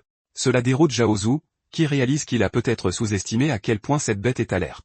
Notre héros se met à crier, le traitant de lâche et exigeant qu'il sorte, essayant de provoquer à nouveau le roi blanc. Linger l'observe de derrière l'arbre, pensant que même s'il a l'air cool parfois, elle veut toujours voir ce dont il est vraiment capable s'il a l'intention de l'épouser à l'avenir. Mais elle n'a aucune idée que la main de quelqu'un est sur le point de se plaquer sur sa bouche, étouffant ses cris. Le même type qui suivait secrètement notre héros et Linger l'attrape et la kidnappe. À ce moment-là, Zhaozu reçoit une notification système qu'un piège a été déclenché. Il regarde autour de lui et voit qu'aucun des pièges du roi des loups n'a été touché, ce qui ne signifie qu'une chose. Le piège qu'il a posé autour de Linger cesse de déclencher. Un instant, il pense que le roi des loups l'a peut-être emmené, mais en vérifiant, il aperçoit une bande de voyous qui traînent la pauvre Linger. Elle se débat et leur crie de la laisser partir. Leur chef rit et traite Linger de chatte sauvage pendant que ses sbires gémissent parce que le piège est toujours coincé sur l'un d'eux. Il interrompt leur petit manège et dit au chef de laisser la fille partir. Linger intervient aussitôt, disant que son mari est enfin là pour leur mettre une raclée. Même le voyou est confus, se demandant comment une petite fille comme elle peut même avoir un mari. Notre héros est furieux car elle lui donne une mauvaise image devant tout le monde, mais elle ne comprend toujours pas l'allusion et se met à crier et à se lamenter. Tous les autres se moquent de Zhaozu, pensant qu'il pourrait vraiment être attiré par les enfants, et notre héros déteste chaque seconde de la situation. Le chef demande à Zhaozu s'il sait à qui appartient cette terre, et notre héros répond qu'il le sait. Il est conscient que cet endroit appartient au gang du serpent vert. Le chef n'arrive pas à croire qu'il ose encore y mettre les pieds. Il l'interroge ensuite sur ses camarades qui sont tombés dans une embuscade dans la région pendant la journée et demande si Zhaozu a quelque chose à voir avec eux. Notre héros répond que ce n'est pas lui qui les a tués. Même s'ils ne le croient pas, ils peuvent attendre que les hommes ressuscitent et leur demander eux-mêmes. Le chef l'insulte et dit qu'il est lâche et n'oserait même pas toucher au serpent vert. Zhaozu veut répliquer, mais il décide de faire profil bas car Linger est toujours en danger. Il ment et dit qu'il ne faisait que se promener dans les bois, mais il ne le croit pas. Il pense qu'il doit y avoir un boss caché dans le coin et que notre héros est venu chercher des informations pour monter de niveau. Ils prétendent qu'il vaut mieux qu'il leur donne l'emplacement du boss pour qu'ils puissent s'en occuper eux-mêmes. Zhaozu rit intérieurement, pensant que ces types sont si crédules qu'ils pourraient tout aussi bien leur donner l'emplacement du boss. Pourtant, il veut les pousser un peu et dit que s'ils laissent partir Linger, le boss caché leur appartiendra. Il se concentre sur la sécurité de Linger, mais le chef lui demande s'il sait seulement à qui il s'adresse. La fille présente le chef comme étant Yang Cheng, le troisième maître lié au deuxième plus grand consortium du groupe Yang Cheng est classé 27e sur la liste céleste. Notre héros se souvient avoir déjà trouvé cet homme familier, et il se rappelle que dans sa vie passée, sa propre entreprise détenait 40% des parts de ce consortium. Même son père traitait cet homme poliment et avec respect. Pourtant, le maître agit comme un voleur car il ne sait pas à qui il a affaire et essaie de voler Jiaozu. Jiaozu réalise qu'il n'a plus d'autre choix que de montrer à ces gens comment respecter leurs aînés. Il est sur le point de claquer des doigts quand un rugissement soudain à l'intérieur de la grotte attire l'attention de tous. La fille dit à son maître que le boss caché doit vraiment être à l'intérieur. Le chef rassemble ses hommes et les motive, disant qu'ils vont charger le boss et le vaincre. Tout le monde se précipite en avant et jette même l'ingé vers notre héros car ils pensent avoir un plus gros problème maintenant. Jiaozu l'attrape et observe le chaos se dérouler à distance. Il se demande comment ces idiots ont même pu devenir un gang de premier plan. Ils ne se sont préparés à rien avant de combattre le soi-disant boss. Ils ne savent même pas à qui ils ont affaire. S'ils tombent droit dans ces pièges, Inen n'assumera pas la responsabilité. Et comme il le prédit, chacun d'entre eux tombe dans le piège de notre héros, confus, désorienté et déjà un peu effrayé. Le maître, qui n'est plus courageux du tout, voit le roi blanc se tenir devant lui, et ses jambes commencent à trembler. Il se demande quel genre de boss c'est censé être car la créature ne ressemble pas à un monstre qui le détruirait en un instant. Un de ses assassins détecte un point faible, mais le problème est que la créature est de niveau 20. Il demande à son chef, paniqué, ce qu'il doit faire, et le chef, qui essaie aussi de ne pas paniquer, ment en disant que puisqu'il est là, il n'y a pas à s'inquiéter. Il prétend avoir un talent de guerrier caché dans le jeu, un géant de Barockshire, grâce à tout l'argent qu'il a dépensé pour monter de niveau. Il ne peut pas perdre la face devant ses hommes, alors il utilise immédiatement cette compétence et se transforme en géant de Barockshire devant le roi blanc. Sa compétence active augmente la force de 130% et la puissance d'attaque de 150%, et elle a un effet d'exécution important. Même notre héros est content de voir une telle compétence car elle pourrait lui être utile plus tard. Pendant ce temps, l'ingé lui demande s'il va vraiment abandonner la mission, mais il lui dit qu'il n'y a pas d'urgence à tuer le monstre. Il veut d'abord profiter d'un petit divertissement. Tout le monde commence à acclamer son jeune maître, disant qu'il est phénoménal et qu'il vaincra la créature. Même le chef lui-même devient arrogant, croyant que son talent et l'énorme augmentation de sa force l'aideront à battre le roi blanc. De plus, il a des guérisseurs et des assassins pour le soutenir. Il charge le loup blanc, mais il ne s'attend pas à ce qui va se passer. Le loup l'attrape comme s'il n'était rien de plus qu'un sac de pommes de terre. D'un seul coup de griffe d'acier, il inflige 800 points de dégâts et ignore toutes ses défenses. Le jeune maître, qui était plein d'arrogance il y a un instant, n'a plus que 80 PV et est pratiquement mort. Le roi blanc le jette de côté comme un déchet. Ses partisans n'arrivent pas à croire que leur chef a été humilié et vaincu si facilement. Ils paniquent et s'enfuient pour sauver leur vie. Jiao les regarde se disperser et ne peut s'empêcher d'admirer leur malhonnêteté et leur totale inutilité. Le loup blanc rugit, et une meute entière de loups se met à poursuivre le groupe qui s'enfuit. Une des filles, qui était auparavant pratiquement collée à son chef, pense qu'il n'y a aucune raison de craindre un loup de niveau 2 et dit qu'ils devraient retourner sauver leur chef. Les autres pensent qu'elle est stupide. Ils ne peuvent pas combattre autant de loups, et leur chef a déjà été tué d'un coup, alors ils doivent fuir pour sauver leur vie. Même lui pense que sa lèche-botte constante pourrait les faire tous tuer, alors il s'enfuit seul en s'excusant faiblement auprès de son chef de l'abandonner. Puis il remarque que notre héros ne s'enfuit pas du tout. Au lieu de cela, notre héros marche droit vers leur chef presque mort, et il veut savoir ce que cet homme prépare. Jiao s'adresse déjà directement au roi loup blanc. Il dit que le loup est plus intelligent qu'il ne le pensait car au début, il a supposé que le loup était un lâche de s'être retiré dans sa grotte, mais il se rend compte que le loup n'a fait ça que pour s'assurer de pouvoir se venger des loups qu'il avait poursuivis plus tôt. Notre héros s'est déjà fait tuer une fois, mais la prochaine fois, son adversaire ne sera pas un groupe médiocre. Ce sera lui. Le chef, Yang Cheng Sun Shao, maintenant allongé au sol, humilié et proche de la mort, pense que notre héros est arrogant de ne pas fuir et d'oser affronter le roi blanc de front. Il décide que la chose la plus intelligente à faire est de faire le mort et de s'échapper quand les choses se calmeront. Le loup blanc n'aime pas être menacé, alors il ordonne télépathiquement à ses loups d'attaquer notre héros. Notre héros active instantanément son casque et dit qu'ils ne sont que des loups, mais que lui est un tigre. Une aura massive jaillit de la forme du tigre blanc géant, et les loups s'enfuient, terrifiés et déjà blessés. Le loup blanc déteste voir ses petits blessés, mais avant qu'il ne puisse réagir, Jiaozu s'élève dans le ciel et lui tire des flèches dessus. Le loup blanc se déplace avec une agilité redoutable et les esquive une par une.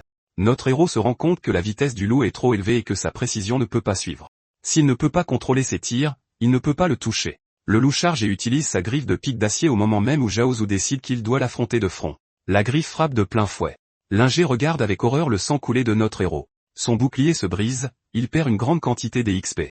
Notre héros commence à se moquer du loup, en disant qu'il est stupide s'il pense que notre héros ne peut pas esquiver. Mais la vérité est que notre héros s'est laissé blesser exprès car il avait besoin que le loup tombe dans son piège.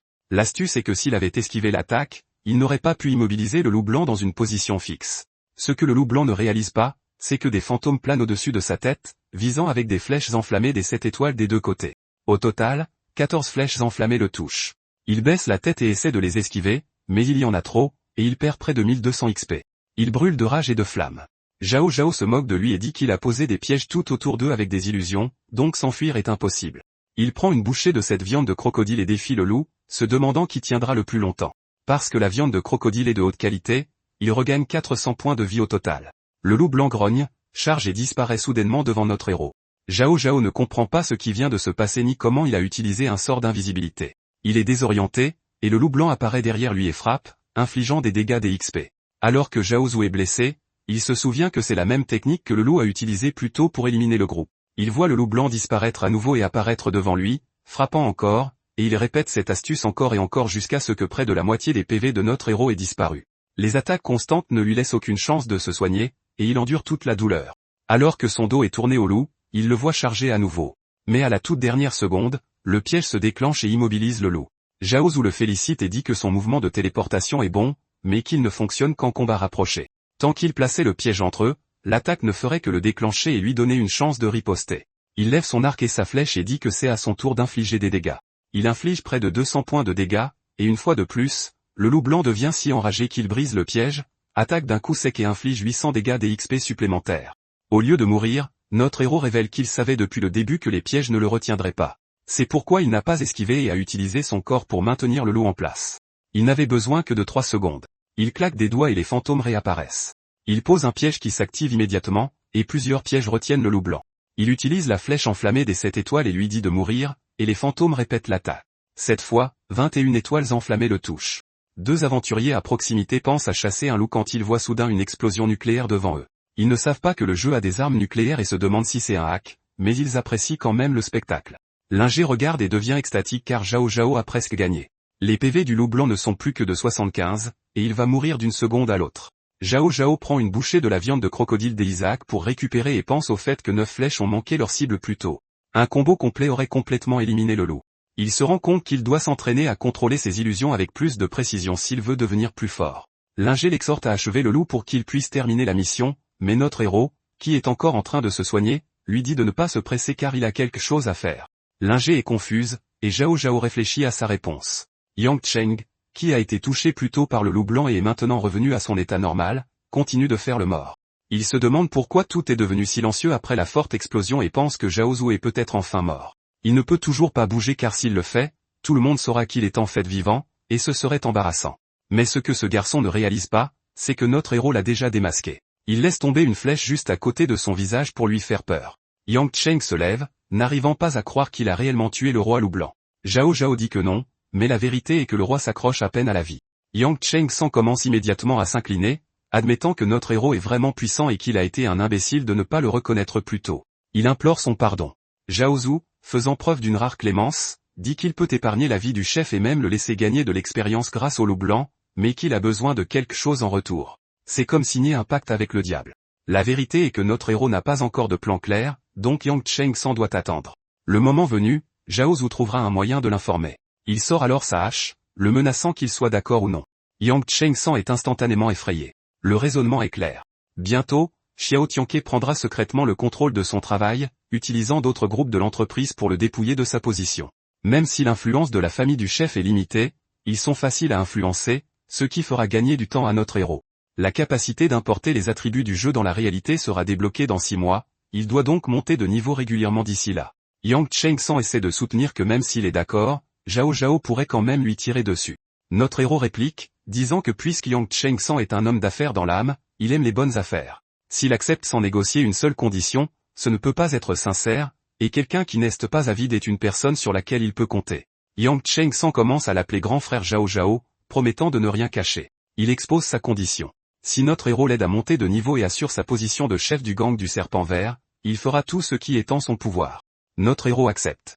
Sans même regarder sa cible, il lance cette autre frappe. Toute le touche, frappant le loup blanc presque mort et provoquant une autre explosion. Notre héros, avec son assurance habituelle, déclare que le marché est conclu. Comme promis, Zhao Zhao laisse le chef partager ses gains et passer du niveau 8 au niveau 10. Notre héros lui-même passe du niveau 13 au niveau 15 et gagne 14 points d'attributs non assignés. Il reçoit le titre de tueur de loups, et maintenant les villageois lui sont tous reconnaissants. Yang Cheng le remercie pour cette faveur, et Zhao Zhao ramasse tout le butin car, au final, tous les matériaux lui appartiennent. Il dit au chef d'arrêter de l'appeler grand frère car il n'aime pas les petits associés. Il l'avertit que si jamais Yang Cheng-san utilise son nom pour quoi que ce soit de déshonorant, il lui fera regretter d'être né. Yang Cheng-san, ayant vu le pouvoir que possède notre héros, n'oserait pas désobéir, et lui et son gang du serpent vers lui sont maintenant fidèles jusqu'à la mort. Zhao Zhu appelle Go-Linger, qui joue à nouveau avec la grenouille, et lui dit que le moment venu, il lui rendra l'appareil. Yang Cheng-san s'incline devant le héros, et la petite fille continue son chemin avec lui. Go-Linger ne peut s'empêcher de se vanter, de dire à quel point notre héros est incroyable, et déclare qu'elle a finalement accepté de l'épouser. Zhao Zhu se rend compte que sa petite blague est allée trop loin. Il s'incline devant elle et dit qu'il plaisantait. C'est un PNJ, un tas de données, une gamine, et elle est très bavarde. Si elle continue de l'appeler Marie, les gens pourraient penser qu'il est attiré par les mineurs, ce qui n'est absolument pas vrai. Linger n'aime pas son ton. Elle le mord instantanément, et notre puissant héros n'a d'autre choix que de crier de douleur comme une fillette. Linger hurle encore et encore qu'elle n'est pas une gamine mais une jeune femme. Zhao Zhu la lâche enfin et se demande qui l'a conçue, car c'est une sacrée sauvageonne. Il lui demande d'arrêter et de lui donner quelques minutes, car il veut vérifier son butin. Du loup blanc, il obtient un pantalon de loup blanc, de niveau argent, qui, à pleine puissance, augmente le mouvement de 100%. Il les équipe instantanément, doublant sa vitesse et ayant l'impression de presque voler.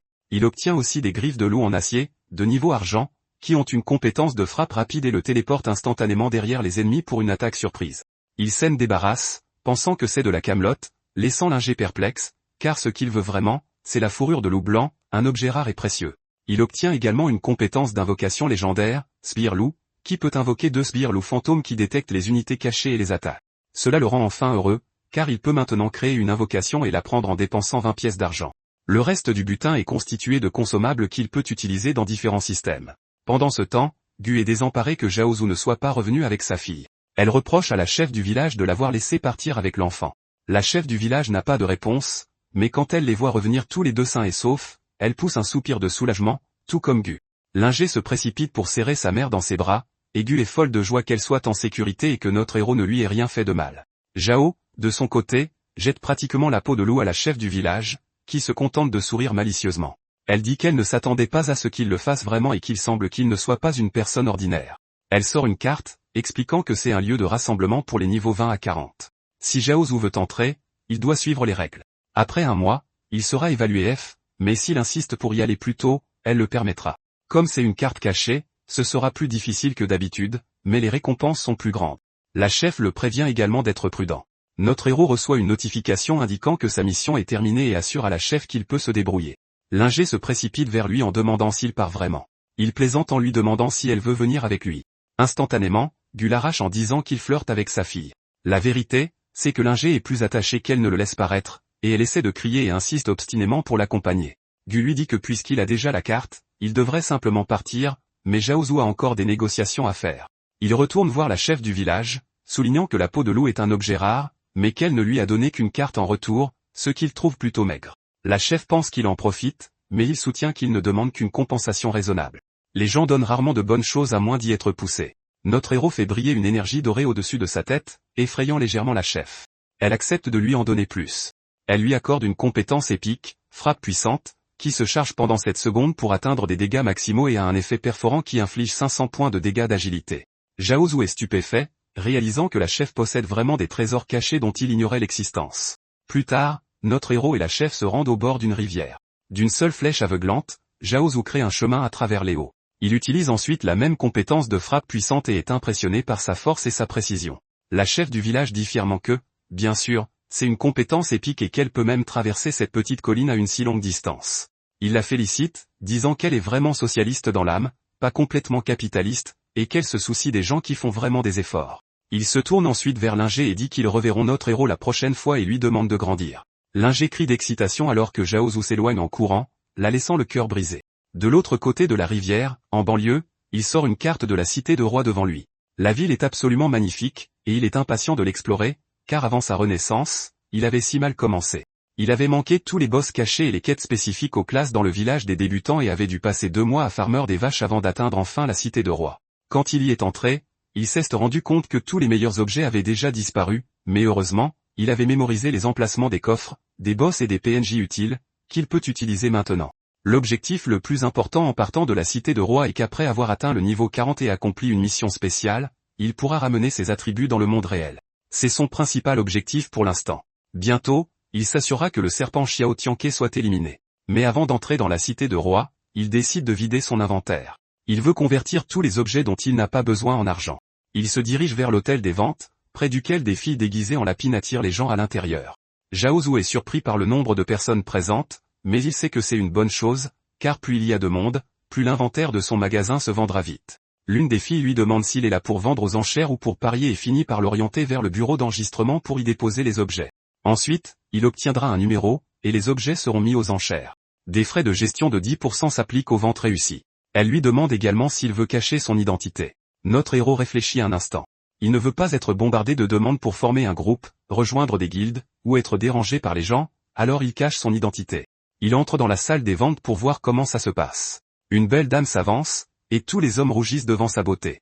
Elle vend l'anneau de cupidité, de qualité bronze, qui nécessite plus de 10% de chance. Un homme les pense que l'objet en bronze vaut peut-être la peine d'être acheté, mais la fille l'arrête. Elle dit que la vraie valeur n'est pas dans l'anneau. Elle est dans l'or. Soudain, Zhao Zhu se souvient que cet objet en bronze est en fait une pièce rare qu'il ne peut trouver nulle part ailleurs.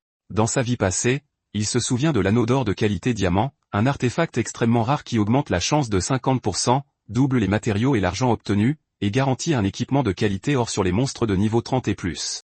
S'il parvient à le faire évoluer en qualité diamant, alors il aura littéralement touché le jackpot.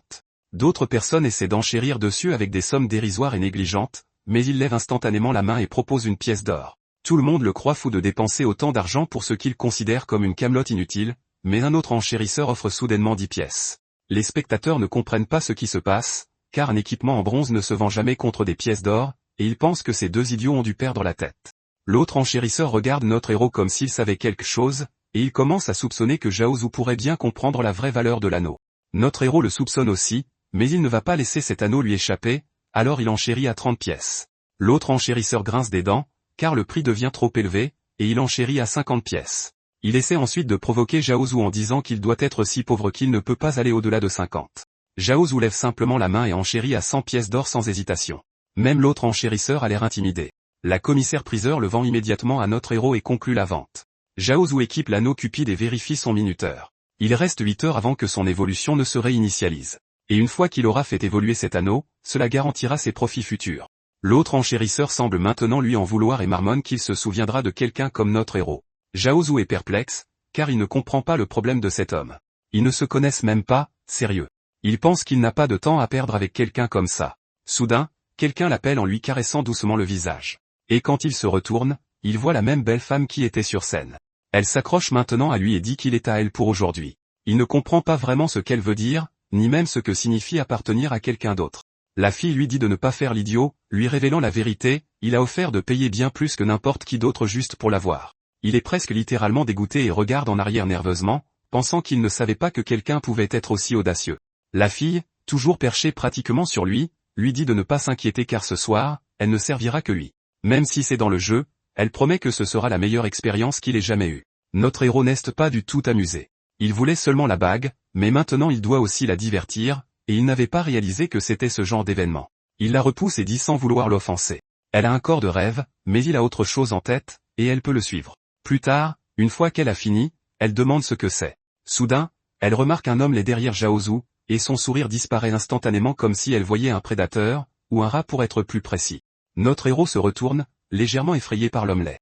Le vieil homme dit qu'il a plein de bons objets et veut que Zhao Zhu y jette un œil. Notre héros décide de lui donner une chance, curieux de voir s'il a réellement quelque chose de valeur. Le vieil homme, cependant, pense que Zhao Zhu est un gosse de riche qui a acheté une bague en bronze cassée pour 100 pièces d'or, donc il a clairement de l'argent à gaspiller en camelote. Tout ce qu'il a à faire, c'est de le mépriser un peu. Le vieil homme lui montre une armure de cuir, des chaussures à épines de bronze, un arc du vent en argent, une corne de taureau en os de fer et une couronne de fleurs. Mon gars n'est pas du tout impressionné, pensant que ce n'est que de la camelote absolue. Le vieil homme insiste pour vendre l'arc en argent 200 000 pièces d'or, mais Zhao Zhu refuse, disant qu'il ne veut pas acheter sa camelote. Le vieil homme est horrifié que Zhao Zhu ait qualifié ces objets de merde. Il saisit notre héros par le col et menace de lui donner une leçon. Il exige que Zhao Zhu s'excuse en achetant ses affaires, sinon il le frappera. Ce que le vieil homme ne réalise pas, c'est que c'est Zhao Zhu qu'il devrait craindre, et non l'inverse. Quand notre héros révèle son aura sombre et intimidante, le vieil homme recule instantanément de peur. La fille qui a été collée à Zhao Zhu prend son parti et dit au vieil homme de le laisser tranquille car notre héros a déjà refusé. Elle alerte les gardes du corps à proximité et rappelle au vieil homme qu'il y a des conséquences à faire des affaires privées dans cette zone. Les gardes de sécurité surveillaient l'endroit depuis un moment. Réalisant qu'il n'arrive à rien, le vieil homme s'éloigne en tapant du pied, traitant tout le monde d'idiot. Zhao est toujours furieux de toute cette interaction. Si ce n'était pas le fait que se battre ici le ferait bannir de la maison de vente, il aurait renvoyé le vieil homme directement au point de réapparition. Il se tourne vers la fille et dit que puisqu'elle est si désireuse d'être à lui ce soir, elle va faire tout ce qu'il dit. N'est-ce pas? La fille rougit instantanément et glousse en acceptant. Il lui dit qu'elle restera à la maison de vente pour l'aider à surveiller pendant un moment. En retour, il lui transférera l'argent de la vente aux enchères des 3 armes en argent, ce qui, selon lui, s'élèvera à environ 800 pièces d'or. Elle doit garder un œil sur son butin. Et si une puce de raffinage apparaît, elle doit tout acheter sans hésitation. La fille n'arrive pas à croire qu'il veuille l'aider et lui demande simplement de rester à la maison de vente pour la nuit. Notre héros explique alors que comme sa silhouette est assez attirante, le simple fait de se montrer un peu empêchera quiconque de rivaliser avec elle, et les gens lui jetteront de l'argent. La fille, qui n'a jamais rencontré un homme comme lui auparavant, est confuse. Elle n'arrive pas à croire qu'il veuille juste qu'elle travaille pour lui ce soir et soupçonne une intention cachée, alors elle refuse initialement. Quand Zhao dit qu'il lui donnera un supplément pour sa peine, elle change instantanément d'évis et accepte comme si elle était son soldat. Il lui dit qu'il la retrouvera plus tard et qu'elle doit se concentrer sur son travail. Après son départ, la fille fond en larmes, pensant qu'il est vraiment un homme confiant, riche et beau qui vient d'illuminer sa soirée par sa gentillesse. Une puce de raffinage est un matériau clé utilisé pour acheter des objets cachés après avoir atteint la cité de roi. Le taux d'obtention de ces objets n'est pas très élevé, mais avant l'ouverture de la deuxième carte, tout le monde les vend comme des gemmes car ils ne réalisent pas leur importance. Alors que notre héros pense à cela, il se dirige vers un atelier de réparation pour améliorer son équipement actuel. À l'intérieur, un homme aux allures de colosse pleure comme un bébé pour un marteau qu'il a fait tomber et égaré. Il gémit qu'il préférerait mourir plutôt que de perdre son précieux objet, mais Zhao l'interrompt et lui montre le marteau qu'il a trouvé. Le gars devient instantanément extatique et, en guise de gratitude, promet que si notre héros a de l'équipement, il l'améliorera gratuitement. En vérité, cet endroit fait partie d'une quête cachée. Notre héros ne le découvre qu'après avoir consulté un guide de stratégie. Cette mystérieuse forge permet une amélioration gratuite une fois que quelqu'un trouve un marteau perdu. Notre héros sort son arc et demande au forgeron de l'améliorer au maximum. Le meilleur, c'est que cette boutique n'améliore pas seulement l'équipement, mais vend aussi des matériaux de bas niveau, ce qui signifie que Zhao n'a plus besoin de farmer des monstres de bas niveau pour des matériaux. C'est parfait pour lui. Le forgeron accepte, et 20 minutes plus tard, il vient voir Zhao pour lui livrer l'arc entièrement amélioré. Zhao est un peu déçu car l'amélioration a été assez rapide. Le forgeron explique qu'il n'a pu améliorer l'arc que jusqu'au niveau 10 car il n'a pas de matériaux de haut niveau. Sans l'amélioration gratuite, le coût total des matériaux aurait été d'environ 20 pièces d'or. Pendant ce temps, Zhao teste l'arc et sent qu'il est bien meilleur. Il dit au forgeron qu'il n'y a pas besoin de s'inquiéter car il prévoit de toute façon de changer pour un nouvel arc très bientôt. Sur ce, il part et le forgeron lui dit au revoir. Zhao pense à la cité de roi, sachant qu'à partir du niveau 20, le niveau maximum des boss là-bas est de 60. La compétition sera toujours rude, mais par sécurité, il doit attendre la fin du temps de recharge de son évolution avant d'y aller. Il se trouve dans une forêt quand soudain quelqu'un pointe une flèche sur lui dans le but de l'attaquer. Zhao esquive à la dernière seconde, mais la flèche lui érafle la joue, laissant de petites gouttes de sang. L'enchérisseur adverse de la vente, celui qui l'a concurrencé pour la pièce d'or, est stupéfait. Il ne s'attendait pas à ce que Zhao esquive son coup dans le dos. Zhao le reconnaît instantanément et dit que si c'est à propos de la guerre des enchères, ce n'était qu'un malentendu. Il voulait seulement l'équipement et n'a pas besoin d'ennemis. Le guerrier répond qu'il est trop tard pour ça. Zhao pense qu'il n'a tout simplement pas de chance, car tout ce qu'il voulait, c'était quelques heures de paix, mais maintenant il est coincé dans cette situation. Le guerrier siffle et bientôt, quelques hommes sortent de la forêt. Zhao remarque qu'un des hommes retient la jeune fille. La pauvre fille se débat, clairement en détresse. Zhao se tient là avec ses voyous pendant qu'il attrape son employé, et il les entend prétendre qu'elle lui appartient ce soir et qu'elle travaille pour lui. Il sait que ces voyous n'ont aucune honte, et l'enchérisseur adverse, qui semble avoir pris comme une insulte personnelle le fait que notre héros les surenchérit, commence à se moquer de lui. Il parle du fait que Zhao a tellement d'argent qu'il est prêt à dépenser 100 pièces d'or pour acheter de la camelote en bronze. Il dit que puisque notre héros est si riche et a plein de bons équipements, il doit le partager avec eux. La fille se met à pleurer en disant à notre héros que l'argent restant a été volé par eux et qu'ils ont aussi pris les puces de raffinage. Le même vieil homme qui a été repoussé par notre héros s'avance vers elle, et la fille déteste la façon dont il sous-estime notre héros et son pouvoir. Elle sait que ruiner son plan ne l'aurait jamais mené loin, et sur ce, il frappe la fille jusqu'à ce qu'elle soit à terre en pleurs. Notre héros parle enfin, et il dit qu'il se fiche qu'il vole ses affaires, mais poser la main sur les siens, surtout une fille juste devant lui, mérite la mort. Tout le monde le regarde sérieusement au début, mais ensuite ils éclatent de rire car ils pensent que Zhao n'est qu'un autre héros d'anime ridicule qui sort de belles phrases mais n'agit jamais. Le plus grand d'entre eux s'avance vers la fille, menaçant notre héros et l'écrasant presque, et cela déclenche une colère et un feu profond en Zhao qu'il ne soupçonnait même pas. Tout le monde devient alerte alors que Zhao Zhu déchaîne une frappe puissante et les touche tous. Un des voyous essaie de l'attaquer avec un sourire arrogant, mais d'un mouvement rapide, notre héros est déjà sur lui, disant qu'il est trop lent. Les deux autres voyous n'arrivent pas à croire que notre héros va tuer leur compagnon, mais Zhao Zhu s'en fiche, et il invoque ses fantômes qui font pleuvoir des flèches enflammées une par une sur les voyous et leur montre qui est le vrai Kaïd. Les voyous s'évaporent comme de la fumée, et leurs cris désespérés résonnent comme de la musique aux oreilles de Zhao Zhu. Puis soudain, le même enchérisseur adverse qui a appelé son groupe au combat sort de la forêt, et cette fois il essaie de faire marche arrière.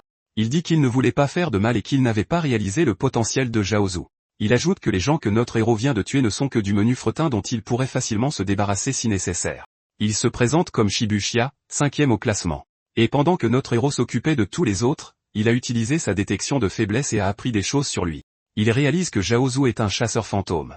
Zhao Zhu demande ce qu'il en pense, et Shibuya comprend instantanément que notre héros doit être le numéro 1 mondial en ce moment. Notre héros confirme sa supposition. Sur ce, Shibuya lui remet les 400 pièces d'or et les 70 fragments de raffinage de tout à l'heure, disant qu'il les rend de bon cœur.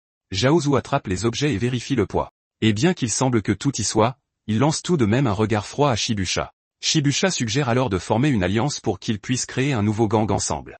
Il dit qu'avec leurs pouvoirs combinés, ils peuvent gagner de l'argent à l'infini dans ce monde et profiter d'innombrables femmes chaque nuit. Notre héros écoute tout en rangeant calmement son argent, puis il rejette instantanément l'offre. Il trouve ridicule que Shibuya ose lui demander, à lui, le numéro 1 du jeu, de former une alliance alors qu'il n'a besoin de personne. Shibuya demande ce que Zhao Zhu veut réellement, et notre héros répond par un simple mot, vengeance. Shibuya ne comprend pas ce qu'il veut dire. Il se retourne et dit que si Zhao Zhu change Davis un jour, sa porte lui sera toujours ouverte. Notre héros n'a pas encore fini avec lui. Il décoche une flèche enflammée qui bloque le chemin de Shibuya.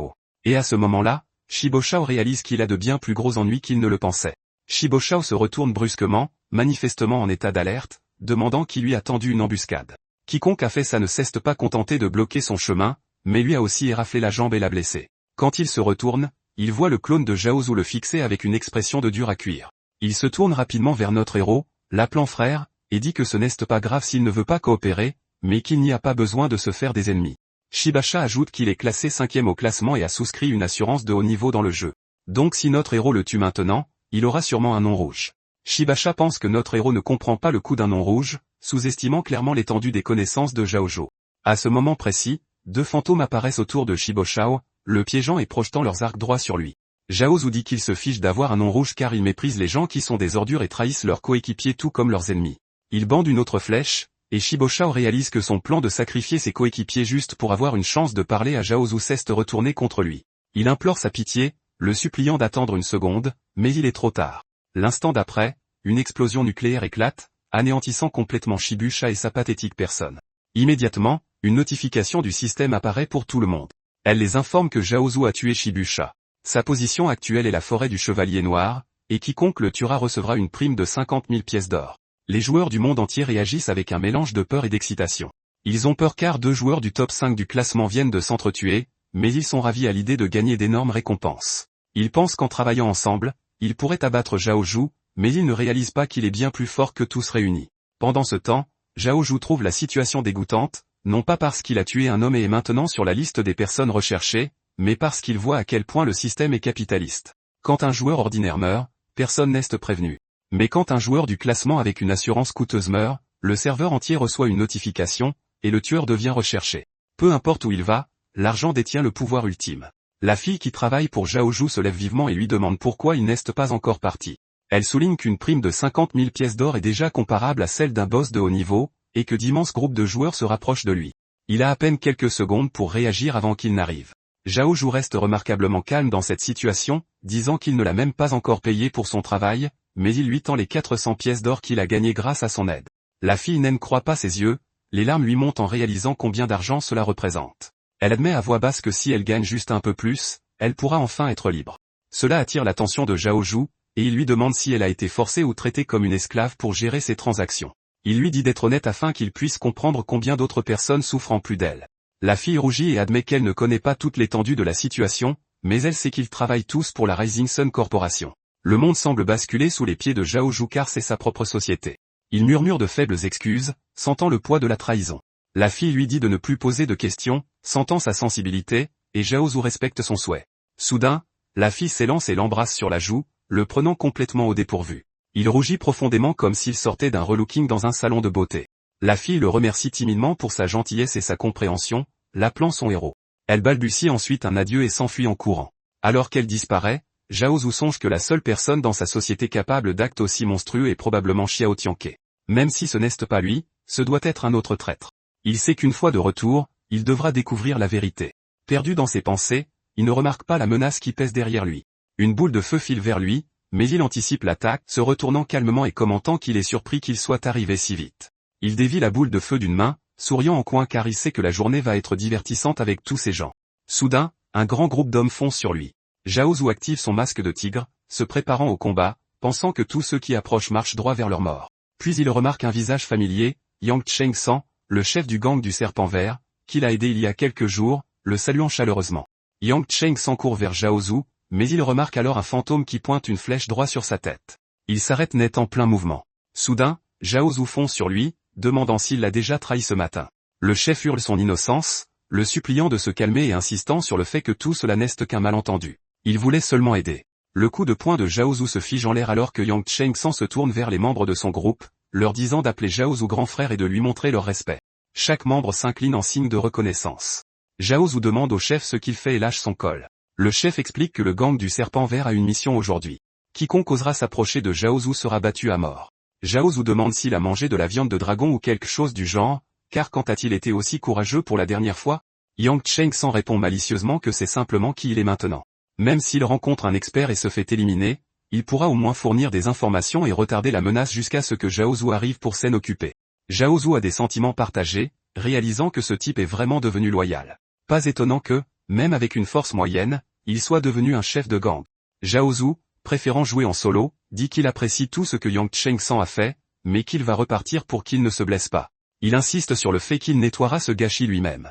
Le chef propose une cachette où Zhao Zhu peut rester invisible, mais Zhao Zhu refuse à nouveau, disant qu'il veut tenter sa chance pour envoyer un message à la famille Guan afin qu'il ne le menace plus en son nom.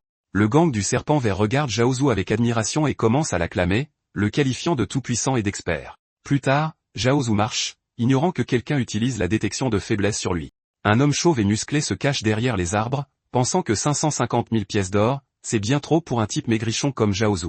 Ce qu'il ne sait pas, c'est qu'un homme encore plus grand et costaud se faufile derrière lui assénant coup de poing sur coup de poing pour neutraliser la menace contre Zhao Zhu. Il fait partie du gang du Serpent Vert, protégeant discrètement Zhao Zhu pendant qu'il marche simplement. Le chef marche à côté de Zhao Zhu, expliquant que les menaces mineures ont été éliminées. Zhao Zhu, cependant, sent quelque chose de plus grand se profiler en arrière-plan. Il l'observe à travers les yeux d'un loup qu'il possède, regardant un groupe se faire éliminer facilement par d'autres joueurs. Zhao Zhu dit à Yang Cheng-san que les adversaires restants sont probablement plus talentueux, puis il est soudainement alerté et scanné la zone. Yang Cheng-san le remarque et lui demande ce qui ne va pas. Yang Cheng-san demande à Zhao Zhu s'il est vraiment sûr de ne pas partir, car la vérité est qu'il est le seul qui reste, et son dernier coéquipier a déjà été éliminé par d'autres joueurs. Yang Cheng-san ne réalise pas la gravité de la situation et essaie de siffler pour que son clan puisse se regrouper, mais il n'obtient qu'un silence complet de la forêt. La panique s'installe instantanément, non pas parce qu'il craint pour sa vie, mais parce qu'il sent qu'il a encore échoué à obtenir des résultats. Il se tourne vers Zhao Zhu et lui demande ce qu'ils doivent faire maintenant. Zhao Zhu répond en sifflant calmement, et soudain des loups blancs apparaissent de tous les coins de la forêt. Le chef pense qu'ils sont sur le point d'être attaqués et commence rapidement à préparer son pouvoir, mais Zhao Zhu lui dit d'arrêter. Il s'accroupit et commence à caresser les loups comme des animaux de compagnie fidèles, les appelant bon toutou, et explique qu'il les a tous amenés ici lui-même. Il collecte des informations à travers la forêt. En voyant cela, Yang Cheng-san réalise que Zhao Zhu est véritablement une armée à lui seul, capable de faire des choses au-delà de l'imagination. Il comprend aussi que Zhao Zhu et les loups partagent activement des informations.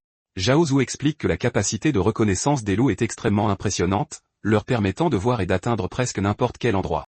Il se lève et dit au chef qu'un total de 76 personnes sont venues pour lui, et qu'il n'en reste plus que 2.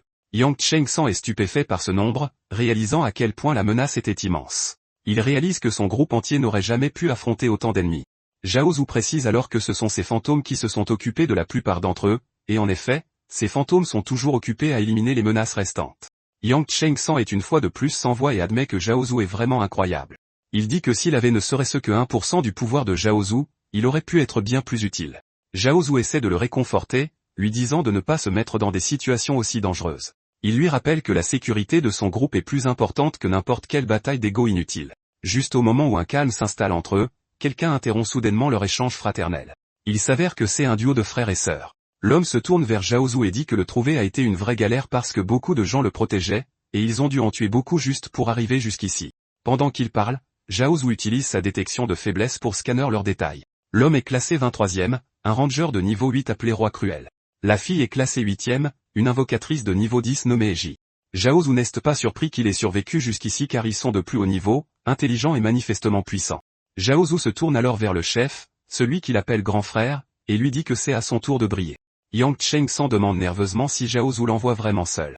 Zhao explique que tant que ces deux-là seront éliminés, le classement du chef augmentera. Il veut aussi tester si le garçon peut être utile dans les moments critiques. Yang Cheng se sent nerveux, mais accepte quand même. Pendant ce temps, Roi Cruel pense qu'il doit y avoir un autre rangé dans les parages car dans les combats précédents, il n'arrêtait pas de se demander quelle flèche était la plus rapide, la sienne ou celle qui était cachée. Le chef s'avance et dit aux deux ennemis de reculer, demandant à l'un d'eux d'attaquer en premier. Eji sent immédiatement que le véritable expert se cache derrière et traite Yang Cheng de chien dont elle doit s'occuper en premier. Au même moment, le Roi Cruel traite Zhao de lâche pour s'être caché derrière un toutou. Zhao se contente d'un sourire narquois. Yang Cheng explose de colère, les traitant d'arrogants, et charge en avant, criant qu'il est le chef du gang du serpent vert et qu'il peut tout faire. Avant qu'il ne s'en rende compte, des pierres sortent du sol et le lient fermement. Du sang coule de sa bouche, et son expérience chute de 300 points. Eji lui dit froidement de se taire et révèle que c'est elle qui contrôle la technique d'invocation, le géant d'ombre. Yang Cheng active son géant déchaîné et se libère à peine de la contrainte de pierre, mais Eji lève immédiatement son autre main et invoque un monstre de pierre encore plus grand devant lui. Mais Yang Cheng n'arrive pas à comprendre comment, même avec son boost de puissance, il n'y a aucun effet. Eji explique calmement que son géant d'ombre possède la défense la plus puissante, quelque chose que personne ne peut briser. Il peut attaquer et défendre en même temps. C'est le véritable pouvoir d'une invocatrice d'ombre. À distance, Zhao observe tout l'échange avec intérêt. Il trouve la capacité impressionnante, et il aime vraiment ce qu'il voit. Zhao réagit sans même se retourner et interpelle calmement Roi Cruel par son nom. Roi Cruel se fige, incapable de comprendre comment Zhao l'a détecté, surtout après avoir utilisé une compétence épique pour se téléporter derrière lui. L'instant d'après, il tourne la tête et réalise que deux fantômes sont déjà sur lui. Sans hésitation, il le plaque au sol et l'immobilise, pressant fermement sa tête dans la terre. Zhao lui dit de rester tranquille comme un gentil garçon parce qu'il est occupé à regarder un spectacle. Et une fois qu'il aura terminé, il s'occupera de lui lentement. Ces mots provoquent un frisson glacial le long de l'échine du Roi Cruel alors que Zhao reporte son attention sur son protégé. Le chef lutte contre Eji et son monstre de pierre, y mettant toute son énergie. Pourtant, le monstre de pierre est manifestement plus fort. Il le soulève et le jette violemment au sol. À cet instant, Yang Cheng réalise qu'il est plus faible en force brute, mais il croit que sa vitesse peut faire la différence.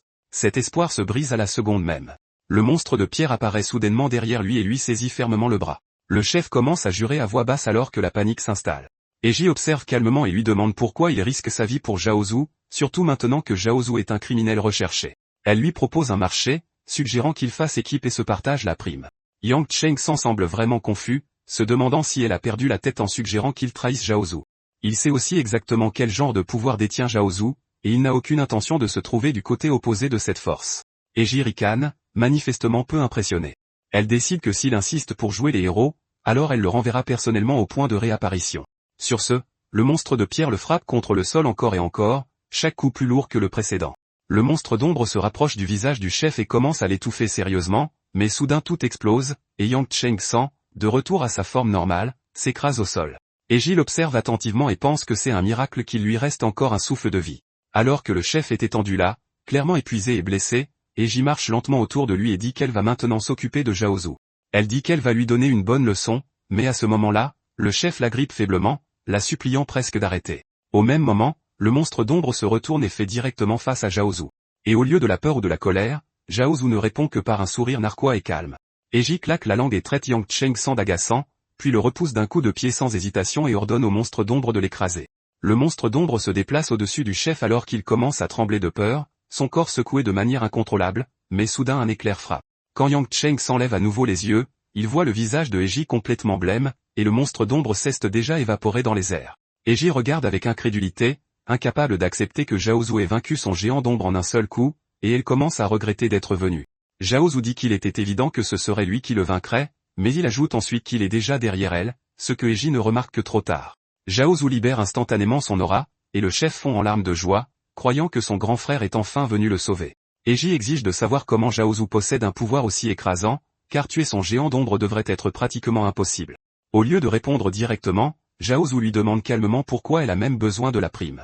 Eiji répond que c'est censé être le fonds de démarrage de sa guilde, et que la plus grande partie ira directement dans sa propre poche, car qui n'aimerait pas de l'argent facile en plus.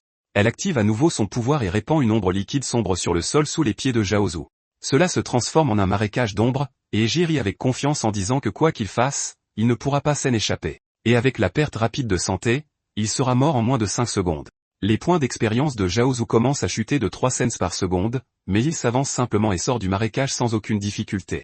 Il se retourne vers Eiji et lui dit que même si son tour est intéressant, il n'est pas assez impressionnant pour fonctionner sur lui. D'un ton calme, Zhao Zhu lui demande si elle a d'autres tours à utiliser, mais la jeune fille refuse, visiblement nerveuse maintenant. Au même moment, Zhao Zhu réfléchit à ce qu'elle veut vraiment dire, réalisant qu'elle parle de la création de la guilde Aikai qui est l'une des plus fortes guildes avant sa réincarnation.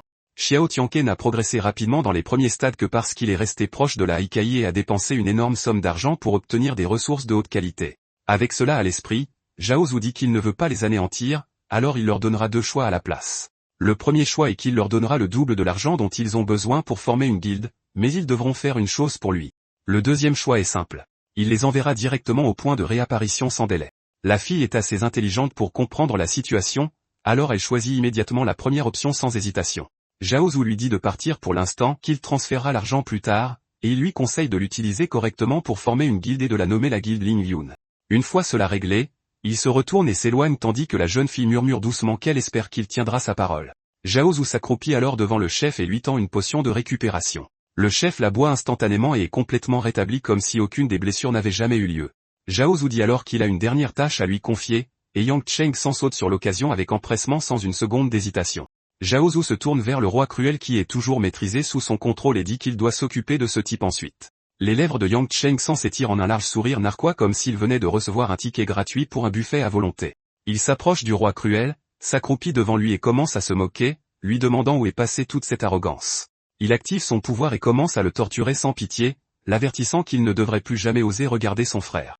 Alors que la torture continue, une notification apparaît soudainement, l'informant qu'il a été promu du rang 26 au rang 22 du classement. Quelque temps plus tard, il reçoit une notification l'informant qu'il a été déconnecté de force. Et lorsqu'il retire son masque, il réalise que près de 15 heures se sont écoulées depuis qu'il a commencé à jouer.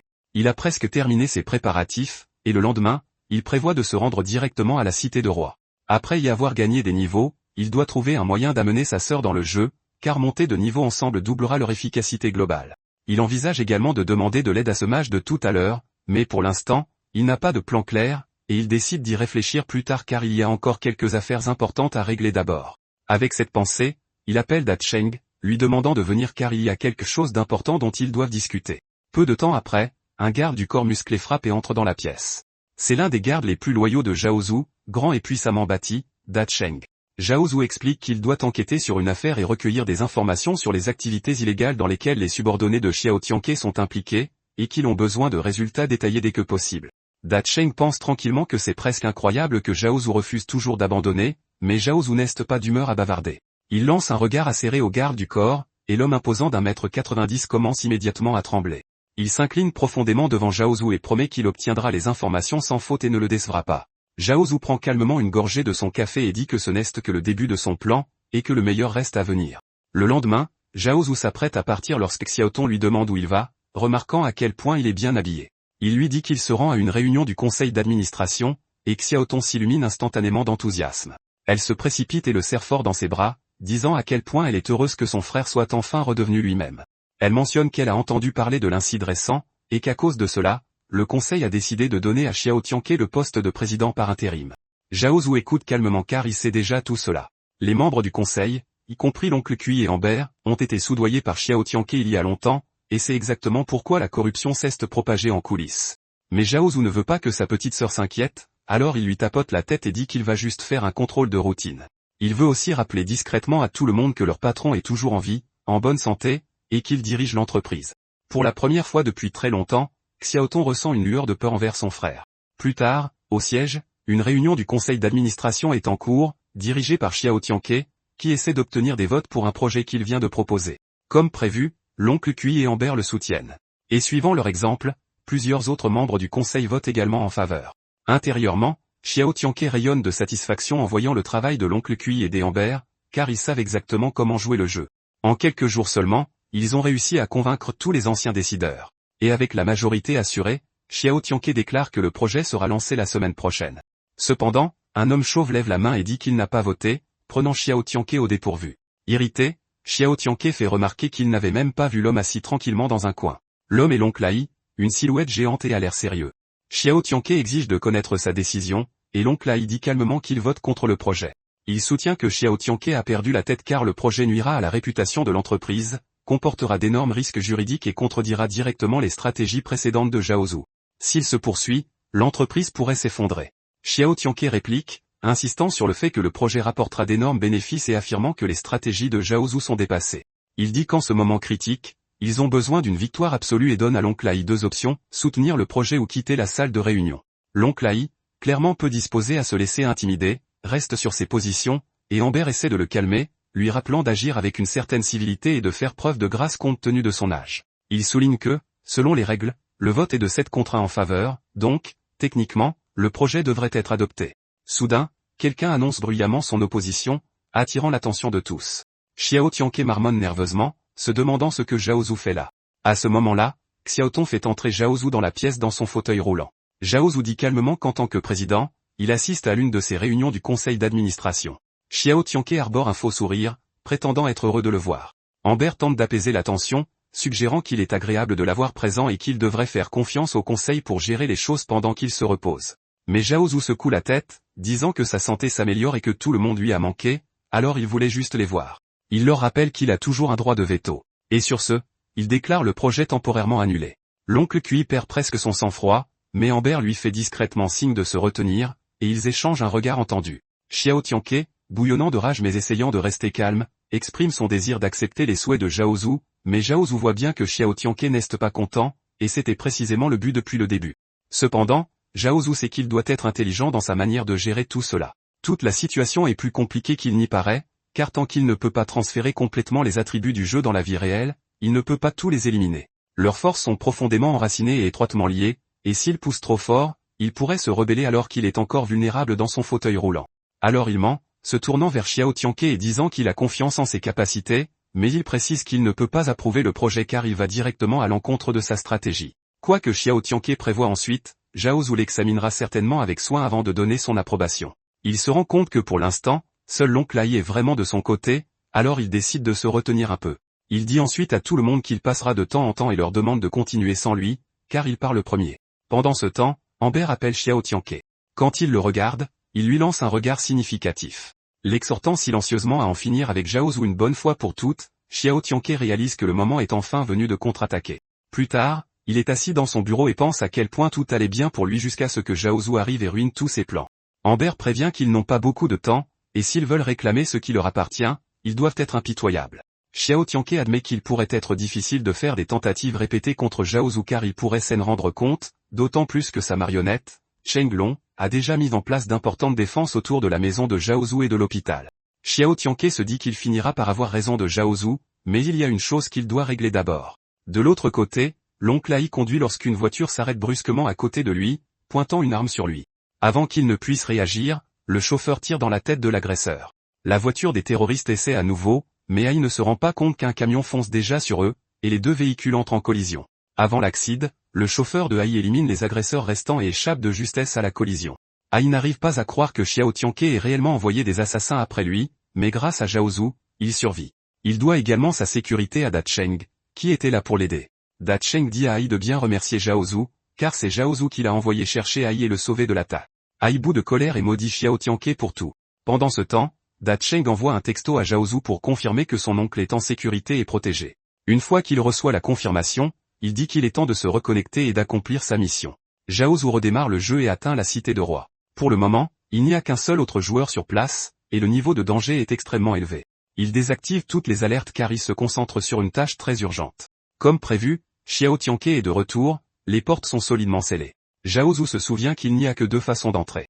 La première est de se faufiler par l'arrière de la cité de roi à travers la nature sauvage, où une petite entrée permet aux joueurs d'entrer. En chemin, ils affrontent des trolls des montagnes de niveau 20 à 30. Cet itinéraire lui permettrait de contourner entièrement l'histoire principale. La deuxième option est de suivre l'histoire principale, où chaque nuit l'armée des démons attaque la ville, et il doit aider le général à se défendre contre l'assaut. Ce chemin lui permet d'entrer dans la ville en tant que garde, ce qui est exactement ce que Zhao Zhu décide de faire. En suivant cette route, il débloquera également une carte cachée, découvrira le nid des démons et obtiendra d'abondantes récompenses, y compris l'ensemble de gardes démons dorés. C'est sa mission avant de monter de niveau. Soudain, une notification système apparaît, lui indiquant que toutes ses compétences d'évolution sont rechargées, ce qui signifie qu'il est temps pour lui d'entreprendre une nouvelle série d'actions puissantes et d'explorer de nouvelles capacités. Il pense immédiatement à améliorer son anneau de bronze en qualité diamant. Avec cela, il peut creuser l'écart entre lui et tous les autres et maximiser les profits qu'il est sur le point de gagner.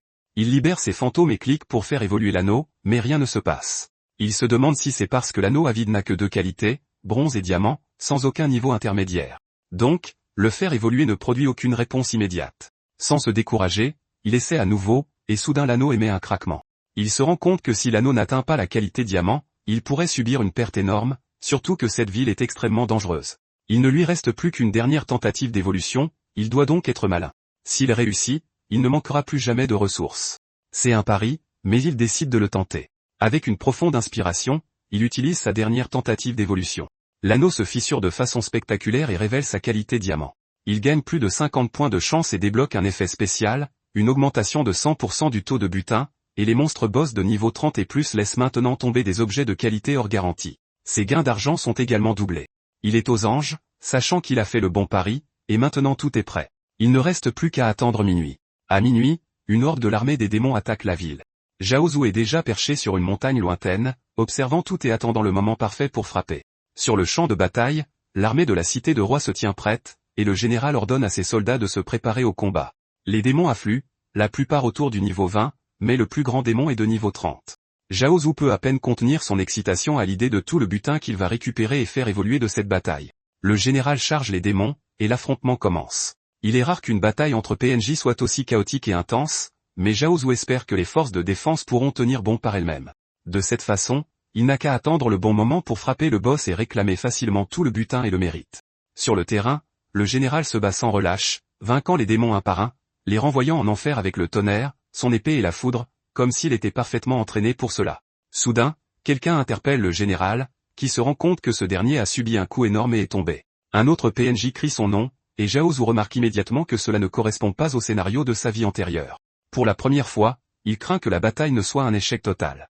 Il n'a d'autre choix que d'intervenir, car si le général meurt, l'histoire ne pourra pas continuer, et les événements ultérieurs dépendent de lui. Zhao Zhu ordonne à ses fantômes d'attaquer le démon juste devant le général. Le démon de niveau 30 subit un coup énorme, mais avant qu'il ne puisse se rétablir, Zhao Zhu frappe à nouveau, lui coupant le bras et réduisant considérablement ses XP. Le général se tourne vers lui demandant qui il est, alors que Zhao Zhu se place complètement devant les démons. Il claque des doigts, et tous ses fantômes lancent des flèches enflammées à cette étoile sur chaque démon, les anéantissant tous d'un seul coup. Le général ne revient pas que ce garçon ait vaincu tous les démons à lui tout seul. Impressionné, il donne à Zhao Zhu un petit coffre en récompense. Quand Zhao Zhu l'ouvre, il est stupéfait par sa chance. À l'intérieur se trouve une pierre dorée, un objet capable de transférer tous les attributs dans la réalité. C'est le cœur d'un guerrier, et Zhao Zhu a l'impression d'avoir avancé rapidement à travers tous les chapitres les plus difficiles de la ville, sautant entièrement les défis les plus ardus.